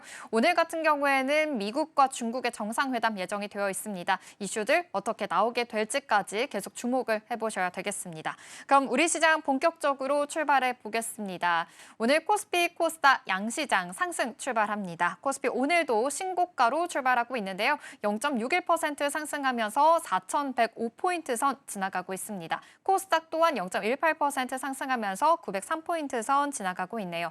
이제 코스피가 4,100포인트 위로 올라온 모습입니다. 여전히 신고가 안에서 계속해서 순환매 돌고 있는 장세니까요. 이 안에서의 어떤 흐름인지 시가총액 분위기 살펴보겠습니다. 코스피 1위부터 5위입니다. 네, 오늘도 반도체 두톡 상승합니다. 오늘은 삼성전자가 더 큰 폭으로 상승하고 있는데요. 지금 현재 2% 넘게 상승하면서 10만 2,800원 선 지나가고 있고요. SK하이닉스도 0.1% 상승합니다. 어제 SK하이닉스의 실적이 나왔죠. 잘 나오게 되면서 영업이익이 이제 10조 원 넘어서면서 계속해서 좀 좋은 흐름을 보였고 디램과 낸드 쪽으로도 역시나 잘 팔리고 있다라는 점이 매출로 확인이 됐습니다. 이 밖에 LG 에너지 솔루션 오늘 실적 발표 예정이 되어 있는데요. 일단 배터리 3사 중에서는 좀 유일하게 흑자 달성했다라는 이슈가 좀 쏟아지기도 했습니다. 2차 전지 안에서의 대장주 역할을 하고 있는 만큼 이 안에서의 순환매도 기억해 보시면 좋겠습니다. 이 밖에 현대차 역시 관세에 좀 수혜를 볼 수 있는 종목도 오늘 급등하고 있습니다. 현대차 12%, 하나오션도 14% 상승하면서 출발합니다. 이 밖에 코스닥의 분위기는 어떨까요? 1위부터 5위 살펴보겠습니다. 네, 얼테우진이 1.5% 상승하고 있고요. LG 에너지 솔루션과 함께 에코프로 그룹주들도 오늘 동반 상승 흐름 이어가고 있습니다. 이 밖에 HLB도 3% 상승하고 있는 흐름이고요. 이 밖에 바이오 종목들 안에서도 지금 여러 가지 수단매가 돌고 있는 가운데 리카켄바이오, ABL 바이오는 오늘 빨간불 켜주고 있습니다. 아침 상황에 지금 수급도 체크를 해보자면 지금 코스피 시장에서 기관 기관에서는 매도 우위가 좀 크게 나오고 있는 상황입니다. 코스닥에서는 외국인 기관 팔자세 보이고 있는데요. 선물 시장에서도 지금 외국인들 매도 포지션 지금 잡고 있다라는 점이 확인이 되고 있습니다. 어제 굉장히 또 애프터마켓에서 좀 급등을 했던 만큼 오늘 시작의 분위기는 아무래도 좀 눈치 보면서 좀 수급 상황에서는 보이고 있는 것으로 보이지만 그래도 코스피가 오늘도 최고가 출발을 하고 있다라는 점 다시 한번 짚어드리겠습니다. 전략들 세워보겠습니다. 네, 전문가님 오늘 역시나 이 관세 협상 관련돼서 수혜주들 좀 급등하면서 출발하고 있는 모습이 체크가 되고 있습니다. 대형주 위주로 역시 상승하고 있다 보니까 코스피가 오늘도 1.3% 급등하면서 출발하고 있거든요. 지금의 분위기 어떻게 파악해보면 좋을까요? 일단 시장의 분위기가 계속 쏠려서 움직이는 분위기이기 때문에 네. 사실 오늘 같은 경우에도 이제 뭐 IT 쪽에서 삼성전자는 오늘 상승이죠. 하지만 IT 부품 쪽에서 이제 반도체 관련주들 흐름을 보시면 전반적으로 빠져 있습니다.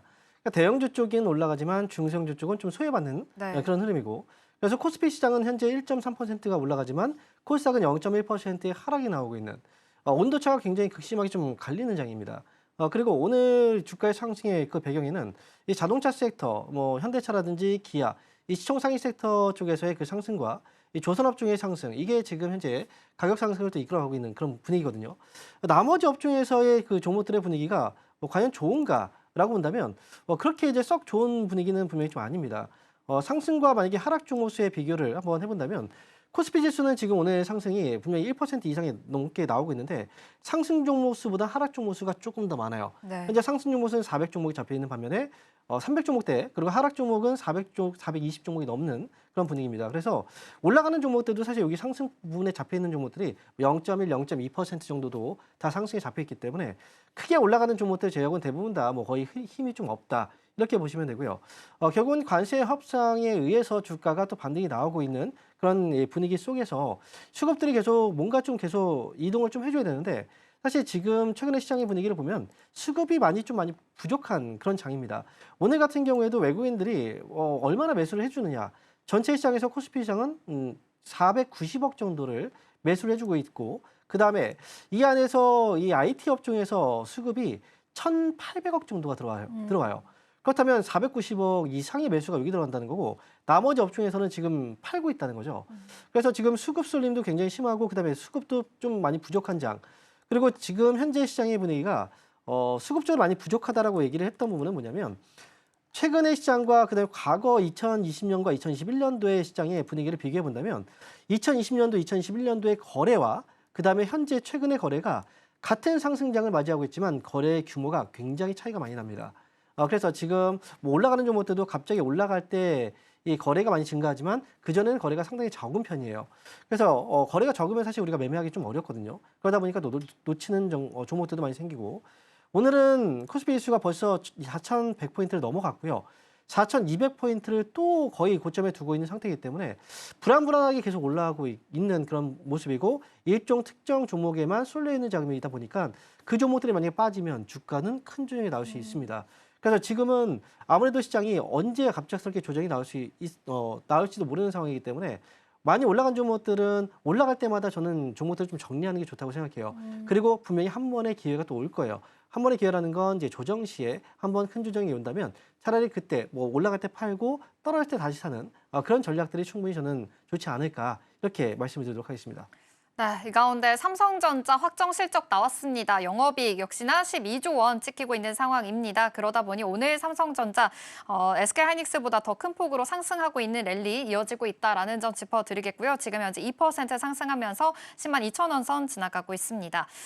지금 강세장이니만큼 그리고 수급 쏠림이 굉장히 크다라고 말씀해 주신 만큼 이럴 때 조금은 현금화도 필요하다라고 말씀해 주셨잖아요. 근데 사실 더 갈 수도 있을 것이다. 외신에서는 코스피 6천까지도 이야기 나오고 있는 상황입니다. 그런데 그럼에도 불구하고 순환매는 돌기 때문에 약간의 현금화 전략이 더 필요하다 이렇게 보시는 걸까요? 사실 저는 이렇게 생각해요. 외신 쪽에서의 보도는 이제 외국 쪽에서의 입장이고 국내 쪽에서 입장은 또 다르잖아요. 국내 증시를 가장 잘 보는 건 사실 국내 기관이라고 저는 생각해요. 네. 근데 국내 기관조차도 네. 지금껏 코스피 지상의 상승, 어디까지 올라간다, 떨어진다, 이거를 맞춘 적을 본 적이 없습니다. 국내 기관 쪽에서도 이런 걸 잘 못 맞추는데 외국계 기관 쪽에서 이런 걸 제대로 맞출 수가 없겠죠. 그리고 특히나 너무 장밋빛 전망이 쏟아질 때 지금 코스피 지수가 4,000포인트를 돌파하는 것조차도 이게 과연 가능할까 봤는데 지금 6,000포인트라는 이 말은 사실은 너무 이제 좀 과도한 어떤 이 전망이거든요. 네. 그래서 사람들은 지금 4,000포인트까지 올라왔는데 6,000포인트까지 올라갈 수 있다라는 어떤 이제 희망들을 심어줄 때 개인들은 확신을 가지고 더 매수가 들어갈 수 있거든요. 그래서 보통 그런 시기에 고점이 나와요. 그래서 저는 외신 쪽에서 너무 과도한 목표가 이 목표 지수를 산출하는 것 자체가 약간은 좀 경계를 해야 되는 시기라고 저는 생각합니다. 물론 시장이 지금 고점이라고 얘기하는 건 아니지만 지금 이렇게 너무 장밋빛 전망 자체가 많이 있을 때 보통 시장이 조정이 또 발생할 수 있기 때문에 이 점은 여러분들께서 좀 참고하셔야 되고요.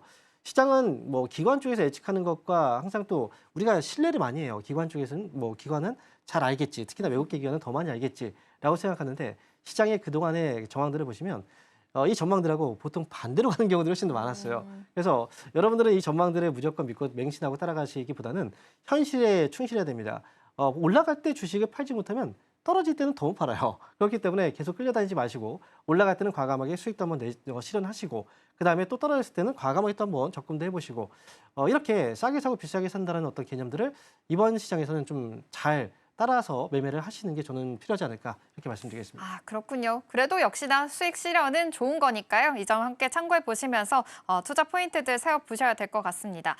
이렇게 강하게 좀 올라가는 종목들은 오늘 수급 쏠림이 굉장히 크게 또 순환매가 돌고 있는데 그 가운데 완성차 꼭 짚어봐야 되겠습니다. 사실 관세 협상에서 가장 관심을 가졌던 또 섹터죠. 자동차 부품 관세가 25%에서 이제는 15%로 낮추기로 합의가 됐습니다. 그러다 보니 어제 애프터마켓에서도 급등했고 오늘도 현대차가 7%, 기아가 6% 상승 흐름 이어지고 있는 양상입니다. 완성차 관련해서 계속 좀 바닥을 다지고 지지부진하게 흘러갔던 종목인데 이렇게 한번 관세율로 인해서 뚫어줬다면 앞으로의 상승 랠리가 더 기대를 해봐도 되는 수준인 건지 지금의 상황도 어떻게 보고 계실까요? 저는 이미 어느 정도는 시장에서 예상을 하고 이 주가의 반응이 이제 10월 초부터 나왔다라고 생각을 해요. 그래서 10월 초부터 해서 주가가 움직이지 않다가 주가의 상승이 나오기 시작했고요. 그리고 26만 원에 한번 쉬었다가 다시 또 오늘 이렇게 급등이 나오고 있는데 네. 오늘 상승 이후에 또 매도도 굉장히 많이 나오고 있어요. 그래서 지금 관세 자체가 사실은 아예 없는 게 아니라 15%라는 관세를 적용을 받은 거고요. 그리고 이게 이 관세가 이제 우리가 평등한 관세이냐라고 생각해 본다면 원래 이제 일본 쪽에서는 관세가 우리보다 높았거든요. 그런데 지금은 15%로 평준화시킨다면 원래 관세보다 우리는 조금 더 내는 격이 되는 거예요. 그래서 일단은 자동차 섹터 같은 경우에는 이번 관세 협상으로 인해서 최대한 줄이긴 했지만 그렇다고 해서 무조건 이제부터 이 자동차 섹터가 무조건 올라간다 이렇게 보기보다는 어느 정도 눈치를 좀 살필 겁니다. 이 시장에서 반응을 봐야 되겠죠. 관세가 낮아진 상황에서 미국 시장에서의 판매량이 과연 얼마나 증가하는가 이 데이터를 확인하고 나서 또 움직일 수 있기 때문에 현대차의 경우에는 오늘 한 번의 슈팅 이후에 또 주가의 조정이 발생할 수 있고 그리고 데이터에 따라서 또 움직일 수 있기 때문에 주가가 조정을 받고 나서 데이터를 확인하고 나서 움직여도 저는 괜찮을 것 같아요. 이미 한 번의 고점을 30만 원 부근 가까운 자리에서 한번 오늘 올라갔다가 빠진 거기 때문에 저는 자동차 쪽은 한번 눌림이 좀 있다가 다음 반등이 또 있지 않을까 저는 이렇게 말씀드리도록 하겠습니다. 좋습니다. 오늘 또 많이 올라온 만큼 눈여겨보셔야 될 것 같은데 또 한 번의 또 기회가 있을 수 있다라는 코멘트까지 참고해 보시기 바랍니다. 지금 현재 삼성전자 이 세부 성적표가 또 나왔기 때문에 이 점도 먼저 짚어보겠습니다. 오늘 삼성전자가 또 2% 강한 또 반등하면서 지나가고 있는 상황인데요. 세부 성적표 안에서 HBM의 기술력이 지금 회복이 됐다라는 점이 찍히고 있고요. 반도체 영업이익이 7조 원이 나왔습니다. 역시 이 AI 슈퍼사이클이 돌고 있는 만큼 또 대장주로서의 역할을 하고 있는 상황이죠. 영업이익이 잘 나왔다라는 점에서 한번 환호를 했는데 이런 확정 실적 안에서도 세부적인 성적표 안에서도 역시나 HBM이 지금 확인이 되고 있는 상황입니다. 그러면 앞으로 HBM4에 대해서도 계속해서 좀 기대감이 같이 있는 상황이잖아요. 앞으로의 반도체 랠리는 또 어떻게 보면 좋을까요? 삼성전자의 경우에는 하이닉스하고 경쟁 상대예요. 하지만 이제 약간의 그 매출처가 사실은 좀 갈렸었죠. 네. 그동안 엔비디아라는 그 회사에 하이닉스가 독점적으로 HBM을 납품을 했었다라고 한다면 삼성전자는 ARM이라든지 또 이제 브로드컴 이쪽 시장을 노렸단 말이죠. 그런데 워낙에 엔비디아 쪽에 점유율이 크다 보니까 네. 지금 SK 하이닉스 쪽에 그동안 많이 이목이 쏠렸었고요. 하지만 이제 엔비디아 역시도 매출처를 다변화시키기 위해서 이제 삼성전자하고 마이크론 쪽에 이 비중을 좀 늘리기 위한 그런 이제 시도를 하고 있다라는 건 결국 삼성전자는 앞으로 점유율이 계속 또 올라갈 거라는 부분으로 봐야 되고요.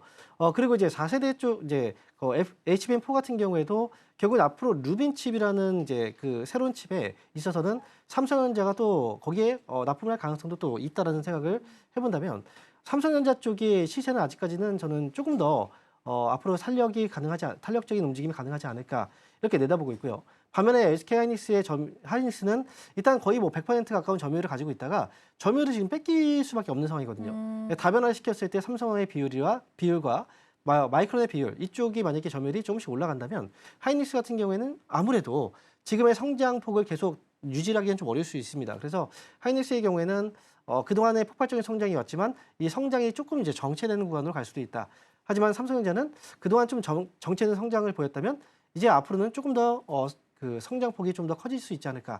저는 그렇게 내다보고 있기 때문에 만약에 두 기업을 지금 놓고 저열질을 한다면 조금 더 장기적으로 봤을 때는 삼성전자 쪽이 좀 더 유리하지 않을까라는 생각을 좀 하고 있습니다. 아, 그렇군요. 지금 투톱에 대해서도 지금 고민하고 계시는 분들 많으실 것 같은데 여태까지 하이닉스의 좀 주가 급등이 좀 보였다면 이제부터는 삼성전자 아무래도 확정 실적 안에서도 확인을 해볼 수가 있었고 파운드리 부분에서도 어느 정도 회복이 된 상황으로 체크가 되고 있으니까요. 앞으로 이 랠리 안에서 삼성전자가 조금 더 우위를 보일 수 있을 것이다라는 코멘트까지 함께 참고해 보시면 좋겠습니다.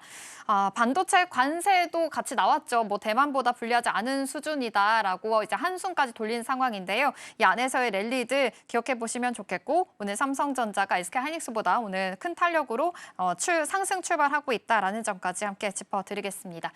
네, 코스피, 코스닥 오늘 양시장 상승 출발하고 있는 상황이고요. 특히나 코스피가 4,100선 넘어가면서 최고가 향해서 또다시 달리고 있는 상황입니다. 오후장까지 어떻게 이어가게 될지까지 눈여겨보시기 바랍니다. 스탁포인트 여기서 마치도록 하겠습니다. SCTV 황민혁 전문가 함께했습니다. 고맙습니다. 네, 감사합니다.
네, 계속해서 캐스팅콜로 이어가 보도록 하겠습니다. 오늘 도움 말씀에는 IS 김태성 본부장 자리해 주셨습니다. 본부장님 어서 오세요.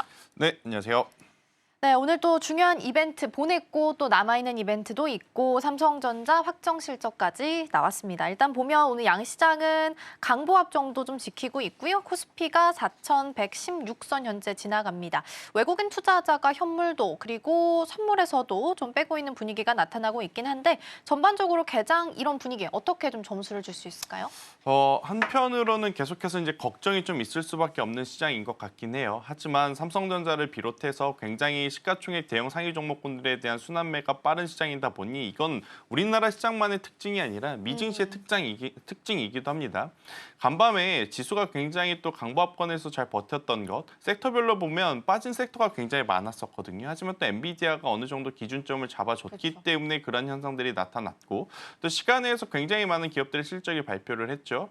메타의 이제 주가가 시간에서 빠지지만 이걸 또 알파벳이 커버해주는 우리나라 증시도 마찬가지입니다. 지금 전체적으로 오늘 자동차 종목군들에 대한 상승 시세가 정말 강하게 출발을 했었거든요. 하지만 이제 출발한 이후에 약간의 차익 매도 물량이 좀 나오고 있지만 그렇다고 해서 시장이 빠지느냐 그건 아닙니다. 삼성전자 실적 발표를 확인을 한 투자자분들이 자동차에서의 차익 매도 물량을 또 반도체 IT로 옮겨가고 있는 상황이다 보니 지수의 걱정보다는 순환매의 속도를 따라갈 수 있느냐 없느냐 이 부분에 좀 포커스를 맞춰서 고민을 해보셔야 될 것 같아요. 누군가는 4,000p 그리고 이제 천수닥을 코앞에 두고 있는 상황이라서 계좌의 수익금이 굉장히 많으신 분들도 있겠지만 또 한편으로는 지수는 괜찮은데 왜 내가 가지고 있는 종목만 이렇게 안 갈까라고 또 생각이 드실 수밖에 없는 어떻게 보면 극명하게 갈릴 수밖에 없는 시장이긴 한데 오늘 같은 경우에는 여러분들이 장 중후반부의 수급을 한번 꼭 체크를 해볼 필요는 있을 것 같습니다. 일단 미국과 우리나라의 관세 협상 그리고 또 미국과 중국의 또 정상회담을 앞두고 있는 상황이다 보니 환율의 변동성이 좀 크게 나타날 수 있는 상황이거든요. 지금까지는 그래도 원달러 환율이 어느 정도 조금은 하락해 주려는 모습을 좀 보이곤 있지만 만약 트럼프 대통령과 시진핑 주석이 만나고 나서 우리가 오후장을 봤는데 생각한 것보다 역시나 소문난 장치에 먹을 것이 없다라고 한 것이 시장의 실망감으로 돌게 되면 또 외국인들의 수급이 대거도 차익 매도 물량으로 나타날 수는 있어서요. 이 부분을 보시면서 오늘 비중 조절을 하시는 게 맞다. 오전에 뭔가 과감하게 투자를 하는 것은 다소 무리일 수 있지 않겠는가라고 정리 드려보도록 하겠습니다. 네, 그렇군요. 또 어제 한미 관세 협상이 있었고 오늘은 또 미국과 중국의 정상회담이 있다 보니까 중요한 이벤트 앞두고 중후반부의 수급이 어떻게 흘러가게 되는지가 가장 주된 포인트가 될 것 같습니다. 자, 그럼 미중 정상회담 이야기가 나왔으니까요. 두 정상들의 이제 만남을 좀 기다리고 있는 상황 속에서 트럼프 대통령은 잘 될 거라고 이야기를 하고 있기는 해요. 그래서 수혜가 되는 쪽을 미리 좀 본다면 어느 쪽으로 좀 살펴볼 수 있을까요? 일단 미국과 중국이 만나게 되면 우리나라가 이제 수혜를 볼 수 있는 쪽을 뭐 여러 가지를 생각을 해봐야 되겠지만 저는 화장품이라든지 소비 섹터를 좀 보셔야 되지 않을까 싶어요. 네. 공교롭게도 지금 오전에 움직이는 섹터 중에 또 눈에 띄는 게 엔터 쪽인 것 같습니다. JYP 엔터, 하이브, 뭐 디어유 할 것 없이 또 엔터사들이 나름의 지금 스토리를 가지고 굉장히 좋은 모습을 좀 보이고 있는 상황이라고 좀 보시면 될 것 같고 이건 사실 작은 틀에서의 좀 흐름이라고 좀 보시면 될 것 같고요. 큰 틀에서 본다면 지금 대두의 수입 그리고 히토류에 대한 제재 그리고 반도체에 대한 어떤 미국의 중국의 규제 이러한 것들이 잘 풀리게 된다면 결국 삼성전자와 SK하이닉스를 비롯한 반도체 소부장주들의 흐름들이 더 나올 수 있지 않겠는가라고 기대를 해볼 수는 있는데 한 가지 문제는 뭐냐면 지금 삼성전자가 빠지고 있느냐 그건 아닙니다. 네. 삼성전자가 지금 위치에서도 굉장히 강한 모습을 좀 보이고 있는 상황이다 보니 막상 어느 정도 해결이 됐다는 뉴스가 나오게 되면 또 세론 뉴스로 작용할 가능성도 염두를 해둬야 되는 상황이라서 반도체 IT를 무조건적으로 긍정적으로 지금 타이밍상 보기에는 조금 어려울 수는 있습니다. 하지만 큰 틀에서 본다면 장기적인 관점에서 본다면 미국과 중국의 협상이 잘 된다 했었을 때 가장 큰 수혜를 받을 것이라고 보여지는 기업은 엔비디아입니다. 엔비디아가 상승을 하면 우리나라 테크주들에 대한 상승세도 더 나올 수 있겠다라는 골자로 먼저 이해를 하시는 게 맞다라는 의견 드리겠습니다. 네, 일단 그렇죠. 미중 정상회담 일정이 있다 보니까 화장품, 뭐 엔터 이런 종목들이 좀 오름세를 며칠 전부터 좀 시연을 하기도 했습니다. 오늘도 반응이 좀 나오고 있긴 한데 그러면 이제 전반적인 내용들 중에서 화장품 잠깐 떼서 그럼 좀 볼게요. CLS에서 한국 화장품 되게 좋게 평가를 했다라고 하죠. 탑픽으로 그때 코스맥스랑 이야기가 나왔고 아무래도 관심을 앞으로 좀 가져보면 좋겠다라는 이야기가 좀 있었는데 사실 실적하면 뭐 OEM, ODM사는 좀 빼놓을 수 수가 없어서. 근데 좀 분위기가 좀 조용해서 현재 이 구간을 좀 어떻게 평가해 보면 좋아요? 저는 사실 화장품주를 그렇게 긍정적으로 보고 있진 않습니다. 왜냐 이제 실적의 발표가 되고 나봐야 알 것 같아요. 우리가 네. 2분기에 화장품주들에게 가장 큰 어떤 배신감을 좀 느꼈었던 상황이지 않습니까? 그렇기 때문에 똑같은 실수를 반복하기보다는 저는 실적 발표하고 나서 봐도 괜찮지 않겠는가라는 생각이 들고 있고 오늘 화장품주들이 움직이는 이면에는 앞서 저희가 이야기했던 뭐 정상회담에 대한 기대감도 있겠지만 미국 대변인 한 분이 어제 저녁 그리고 오늘 아침에 인스타그램에 혹은 SNS에 어떤 걸 올렸냐면 올리브영 가서 굉장히 핫하다라는 지금 한국 화장품들을 좀 구입을 해봤다 이런 이야기를 올렸어요. 네네. 그러다 보니 죄송합니다. 거기에 지금 연관이 돼서 지금 움직이는 종목군들이 먼저 좀 시세를 받고 있는 상황이다 보니 화장품주들에 대한 시세 연속성은 실적을 보고 판단을 하는 게 저는 더 맞지 않겠는가라는 의견까지 한번 덧붙여 드려보도록 하겠습니다. 아, 그랬군요. 일단 그럼에도 불구하고 실적은 좀 보고 가야 된다라는 말씀 주셨고요. 오늘 올라오는 테마들, 주목할 만한 테마들로 함께 넘어가 보겠습니다.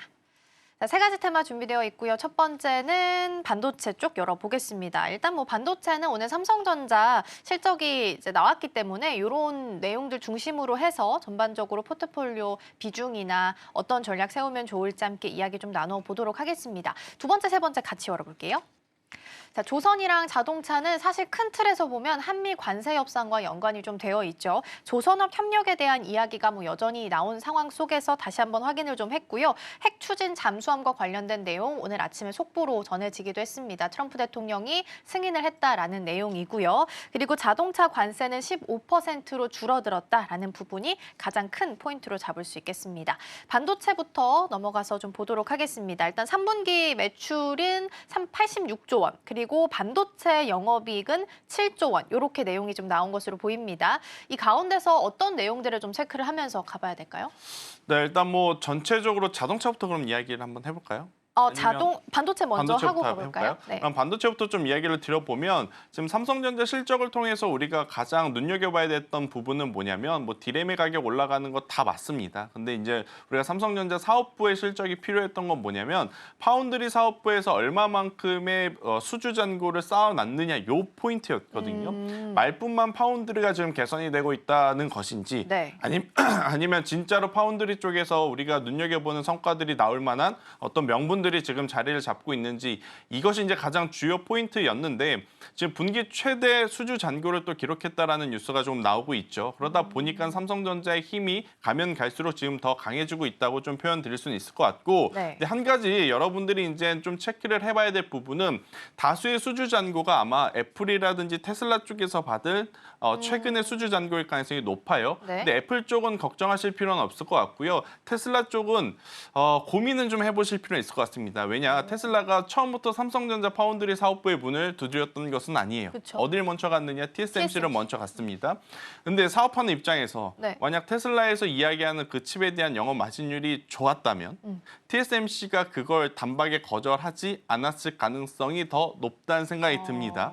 TSMC가 아무리 엔비디아의 칩이라든지 여러 가지 신규 칩 때문에 가동률을 감안을 해서 좀 생산하기 어렵다 하더라도 영업 마진율이 괜찮다면 무리해서라도 아니면 약간의 어떤 전략을 수정해서라도 그걸 수주받았을 가능성이 굉장히 높아요. 왜냐 테슬라가 지금 이야기하는 칩의 공급량 자체가 네. 엄청나게 규모가 지금 크거든요. 숫자 기준으로만 보면. 근데 이제 그것을 마다했고 이제 바로 삼성전자에게 온 네. 테슬라에 대한 수주 잔고가 다른 걸 떠나서 첫 번째 수율이 정말로 잘 나올 수 있는 상황인 건지 두 번째 마진율이 도대체 어느 정도이길래 TSMC에서 저렇게 단박에 거절을 했는지 이 부분은 좀 경계 사항으로 좀 체크는 해야 됩니다. 그렇기 때문에 이러한 어떤 포인트까지 체크를 하며 저는 투자의 전략을 짜시는 게 맞을 것 같고요. 네. 대신에 뭐라도 하는 게 지금 낫다는 평가가 있었습니다. 파운드리 그냥 이렇게 내두면 안 된다. 뭐라도 하는 게 지금 삼성전자 입장에서는 필요하다.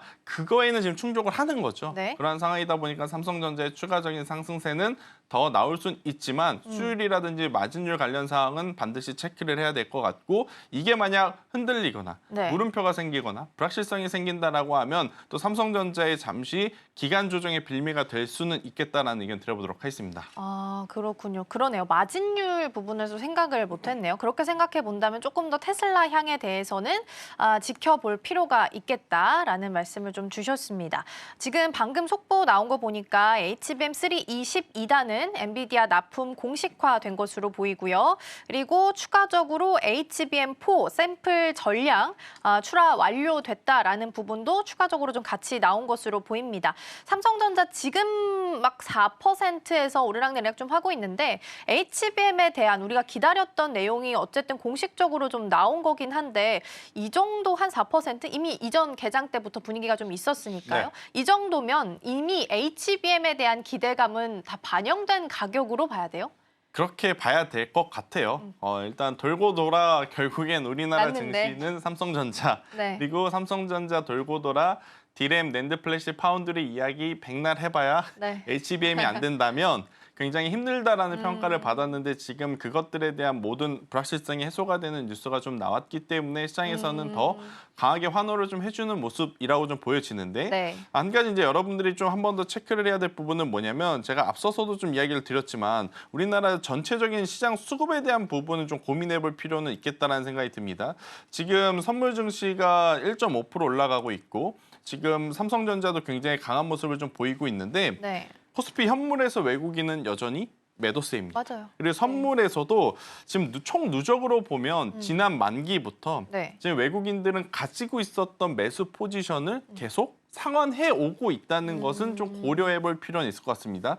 그럼 도대체 누가 사길래 지금 삼성전자가 이렇게 강하냐라고 하면 네. 여기에 또 개인 투자자분들의 자금만 지금 있는 상황이에요. 지금 현물에서 보면 외국인도 기관도 매도를 하고 있는데 이걸 동학개미 운동 때처럼 네. 개인 투자자분들이 방어 그 이상의 지금 모습을 좀 보여주고 있는 상황이다 보니 삼성전자의 주가가 올라가고 있는 것이라고 좀 보면 돼서 네.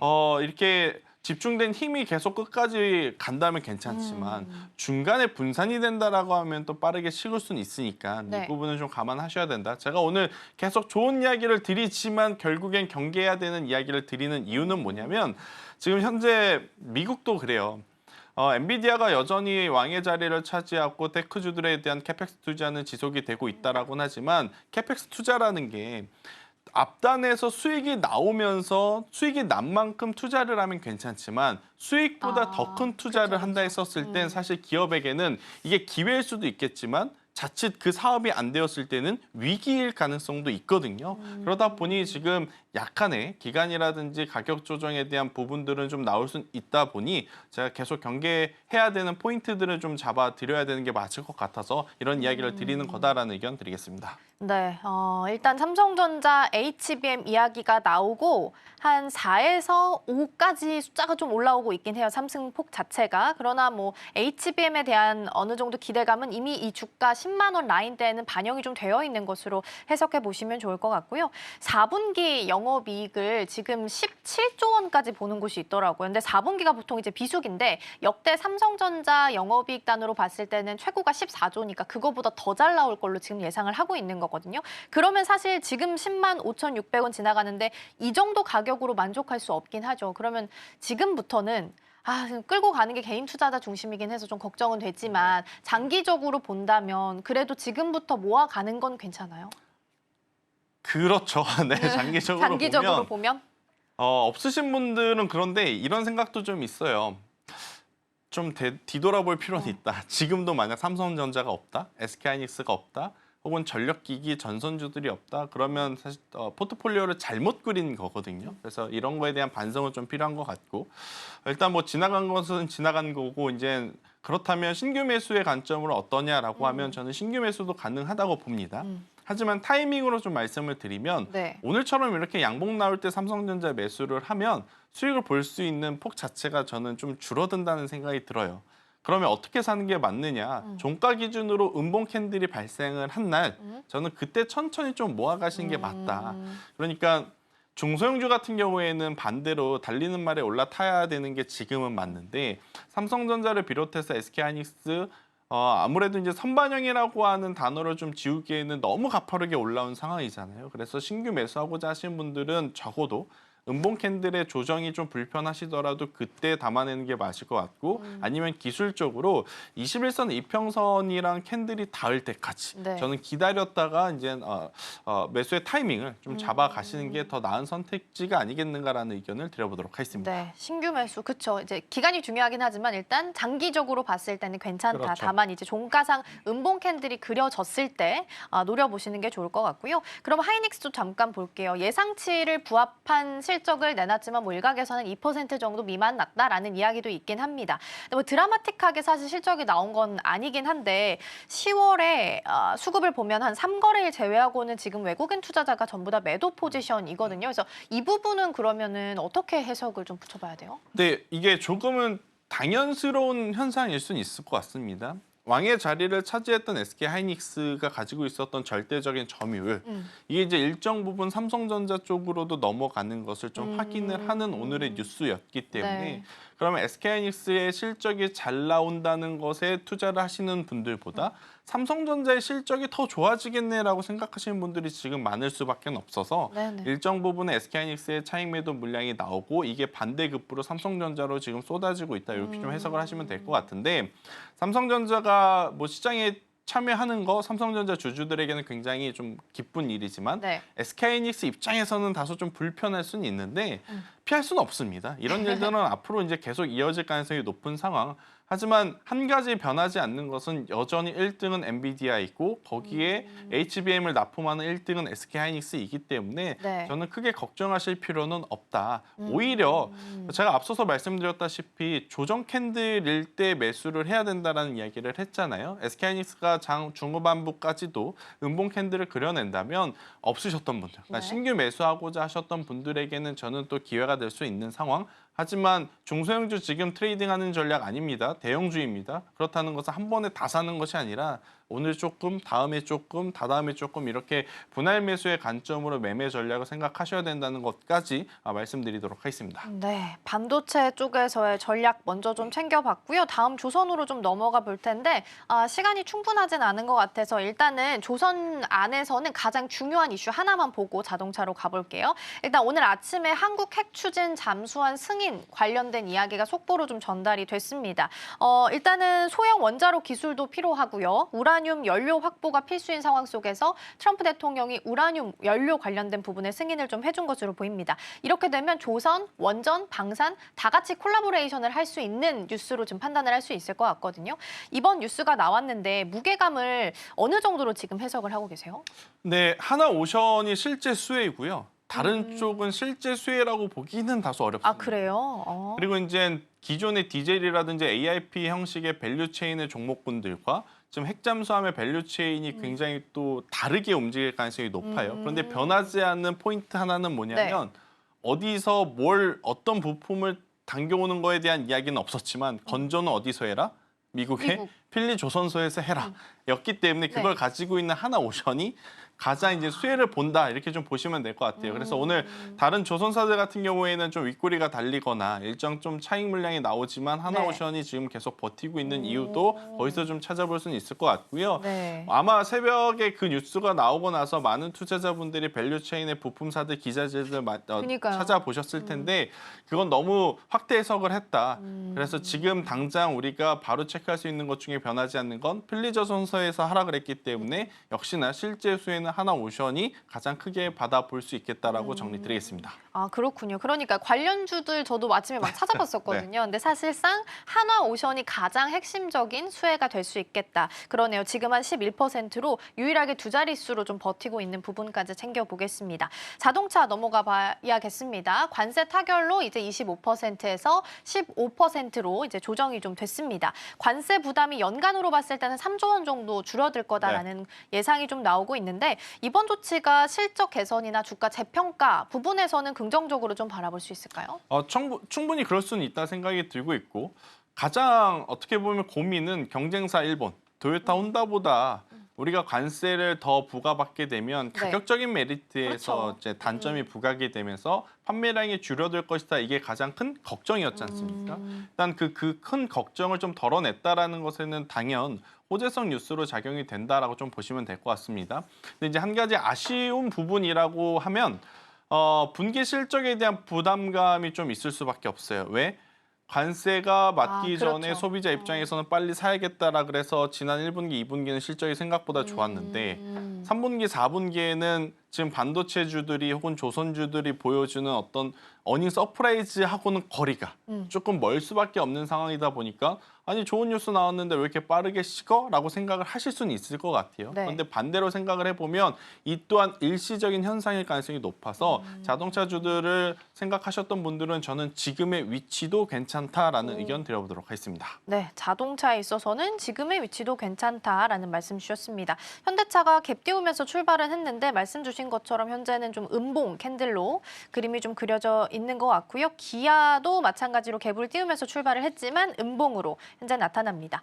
부품단으로 보면 한온 시스템이 관세 부담을 95%가 완성차가 진다라고 이야기를 했습니다. 네. 그러면 부품단 중에서는 관세에 대한 부담을 사실상 완성차한테 전가를 했나라는 생각이 들더라고요. 네. 그래서 그렇게 보면 오히려 실적 측면에서는 부품사가 더 낫지 않을까? 이런 생각도 좀 들었어요. 그런데 이제 이건 표면적인 이야기일 것 같고요. 아무래도 추후에는 현대차, 기아가 부품사들과 어떤 고통을 저는 분담할 가능성이 높다고 좀 보시는 게 맞을 것 같아요.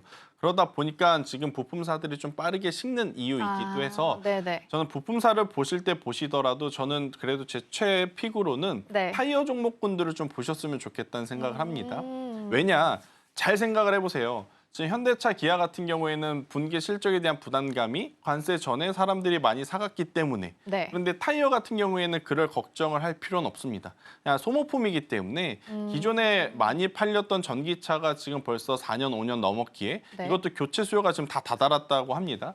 일반 자동차보다는 전기차 타이어와 하이브리드용 타이어는 또 고마진 제품이기 때문에 타이어 종목군들은 앞으로 조금은 더 편하게 올라갈 가능성이 굉장히 높다 이렇게 좀 보시면 될 것 같고 네네. 여러분들이 한국 타이어 테크놀로지의 주가를 보시면 최근 10월 달 들어오면서 바닥 대비 벌써 25%, 30% 올라온 것을 확인을 하실 수는 있거든요. 네. 앞서 제가 이야기했던 교체 수요 여기에 플러스 뭐냐면 타이어 만드는데 가장 많이 들어가는 게 유가입니다. 지금 고유가 시대인가요? 아니죠. 배럴당 60달러 밑으로 그쵸. 내려온 저유가 시대이기 때문에 아무래도 원가 경쟁력 차원에서 과거보다는 훨씬 더 지금 이득을 보고 있는 부품사들을 찾아본다면 타이어 종목군들 한번 보시는 게 맞지 않겠는가라는 의견 들어보도록 하겠습니다. 네. 이렇게 해서 자동차 종목까지 좀 살펴봤습니다. 사실 근데 자동차 부품단은 탄력이 조금 더 있긴 한데 그러면 그 안에서 지금 탑픽 종목은 어떤 종목으로 제가 정리를 하면 좋을까요? 일단 저도 여러 가지에 대한 고민을 좀 해봤어요. 오늘 현대차를 보는 게 말까, 부품사를 보는 게 맞을까. 그런데 지금 현대차가 네. 출발 대비해서 벌써 한 30에서 40% 정도는 지금 차익 매도 물량, 그러니까 상승분을 좀 그러니까 상승분을 좀 반납한 그런 상황이다 보니까 이럴 때 부품사들을 쫓아가는 건 저는 좀 부담스럽다 생각이 들어요. 왜냐? 완성차가 이렇게 고점에서 좀 많이 밀리게 되면 네. 부품사들 같은 경우에는 보다 더 빠르게 좀 밀릴 가능성이 높아서 그래서 일단 부품사들 같은 경우에는 저는 기다리셨다가 앞서 말씀드린 한국타이어테크놀로지도 지금 당장 뭐 급하게 사실 필요는 없는 것 같아요. 다시 현대차가 뭐 28만 원이 아니죠. 29만 원이라는 가격대 좀 넘어서 30만 원이라고 하는 가격대를 좀 보게 된다면 그때 저는 따라가도 늦지 않는다라는 매매 전략을 한번 드려보도록 하겠습니다. 그렇군요. 일단 탑픽은 한국타이어앤테크놀로지로 정리하고요. 다만 이제 급하게 들어가는 게 아니라 현대차가 29만 원 선 넘어서면 가보자라는 말씀 함께 좀 주셨습니다.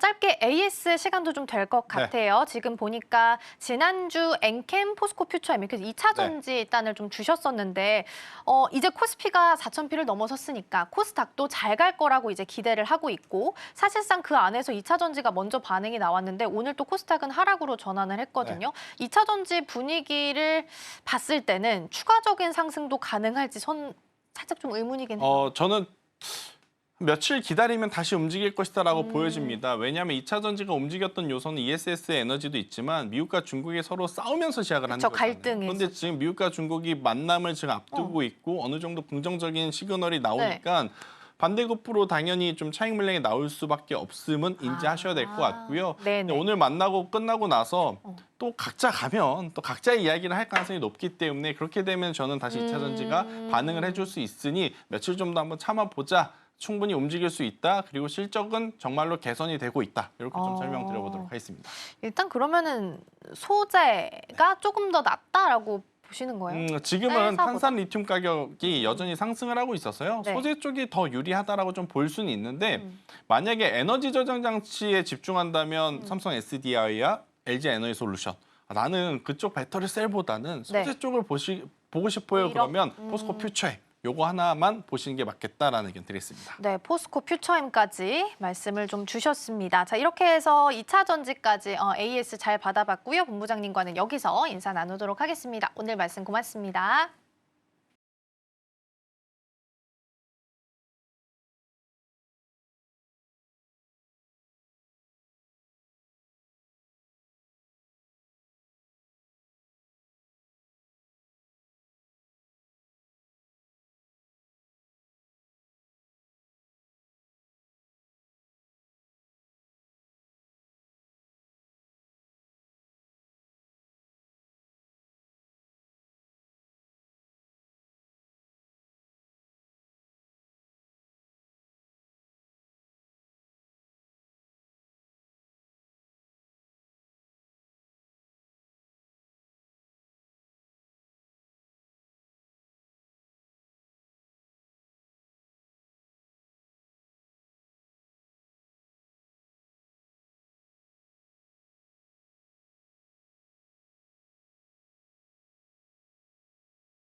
네, 이 시각 시장 상황 한번 체크해 보겠습니다. 간밤 뉴욕 증시에서는 파월 의장의 신중한 금리 인하 발언 속에서 혼조세로 마무리를 했습니다.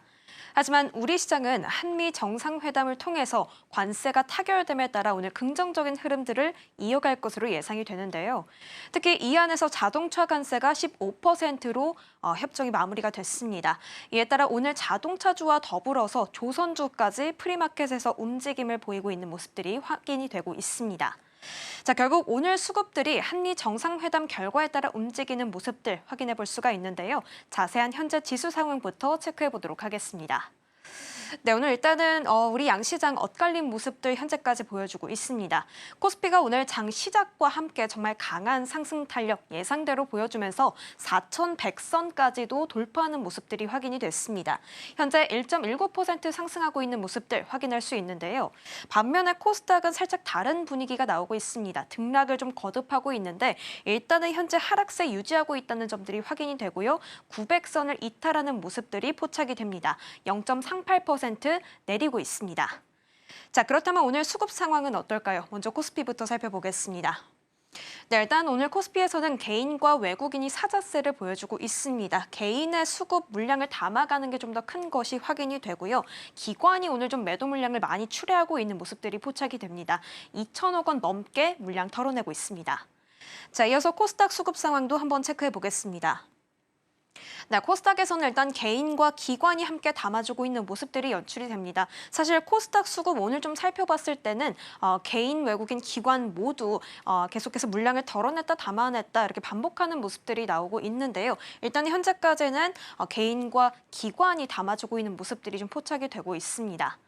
자, 그렇다면 오늘 코스피 안에서 어떤 업종들이 좀 상승하고 있을까요? 바로 확인해 보도록 하겠습니다. 일단 오늘 조금 전에 말씀드렸던 것처럼 사실 프리마켓에서부터 자동차와 조선주가 정말 강하게 치고 올라왔습니다.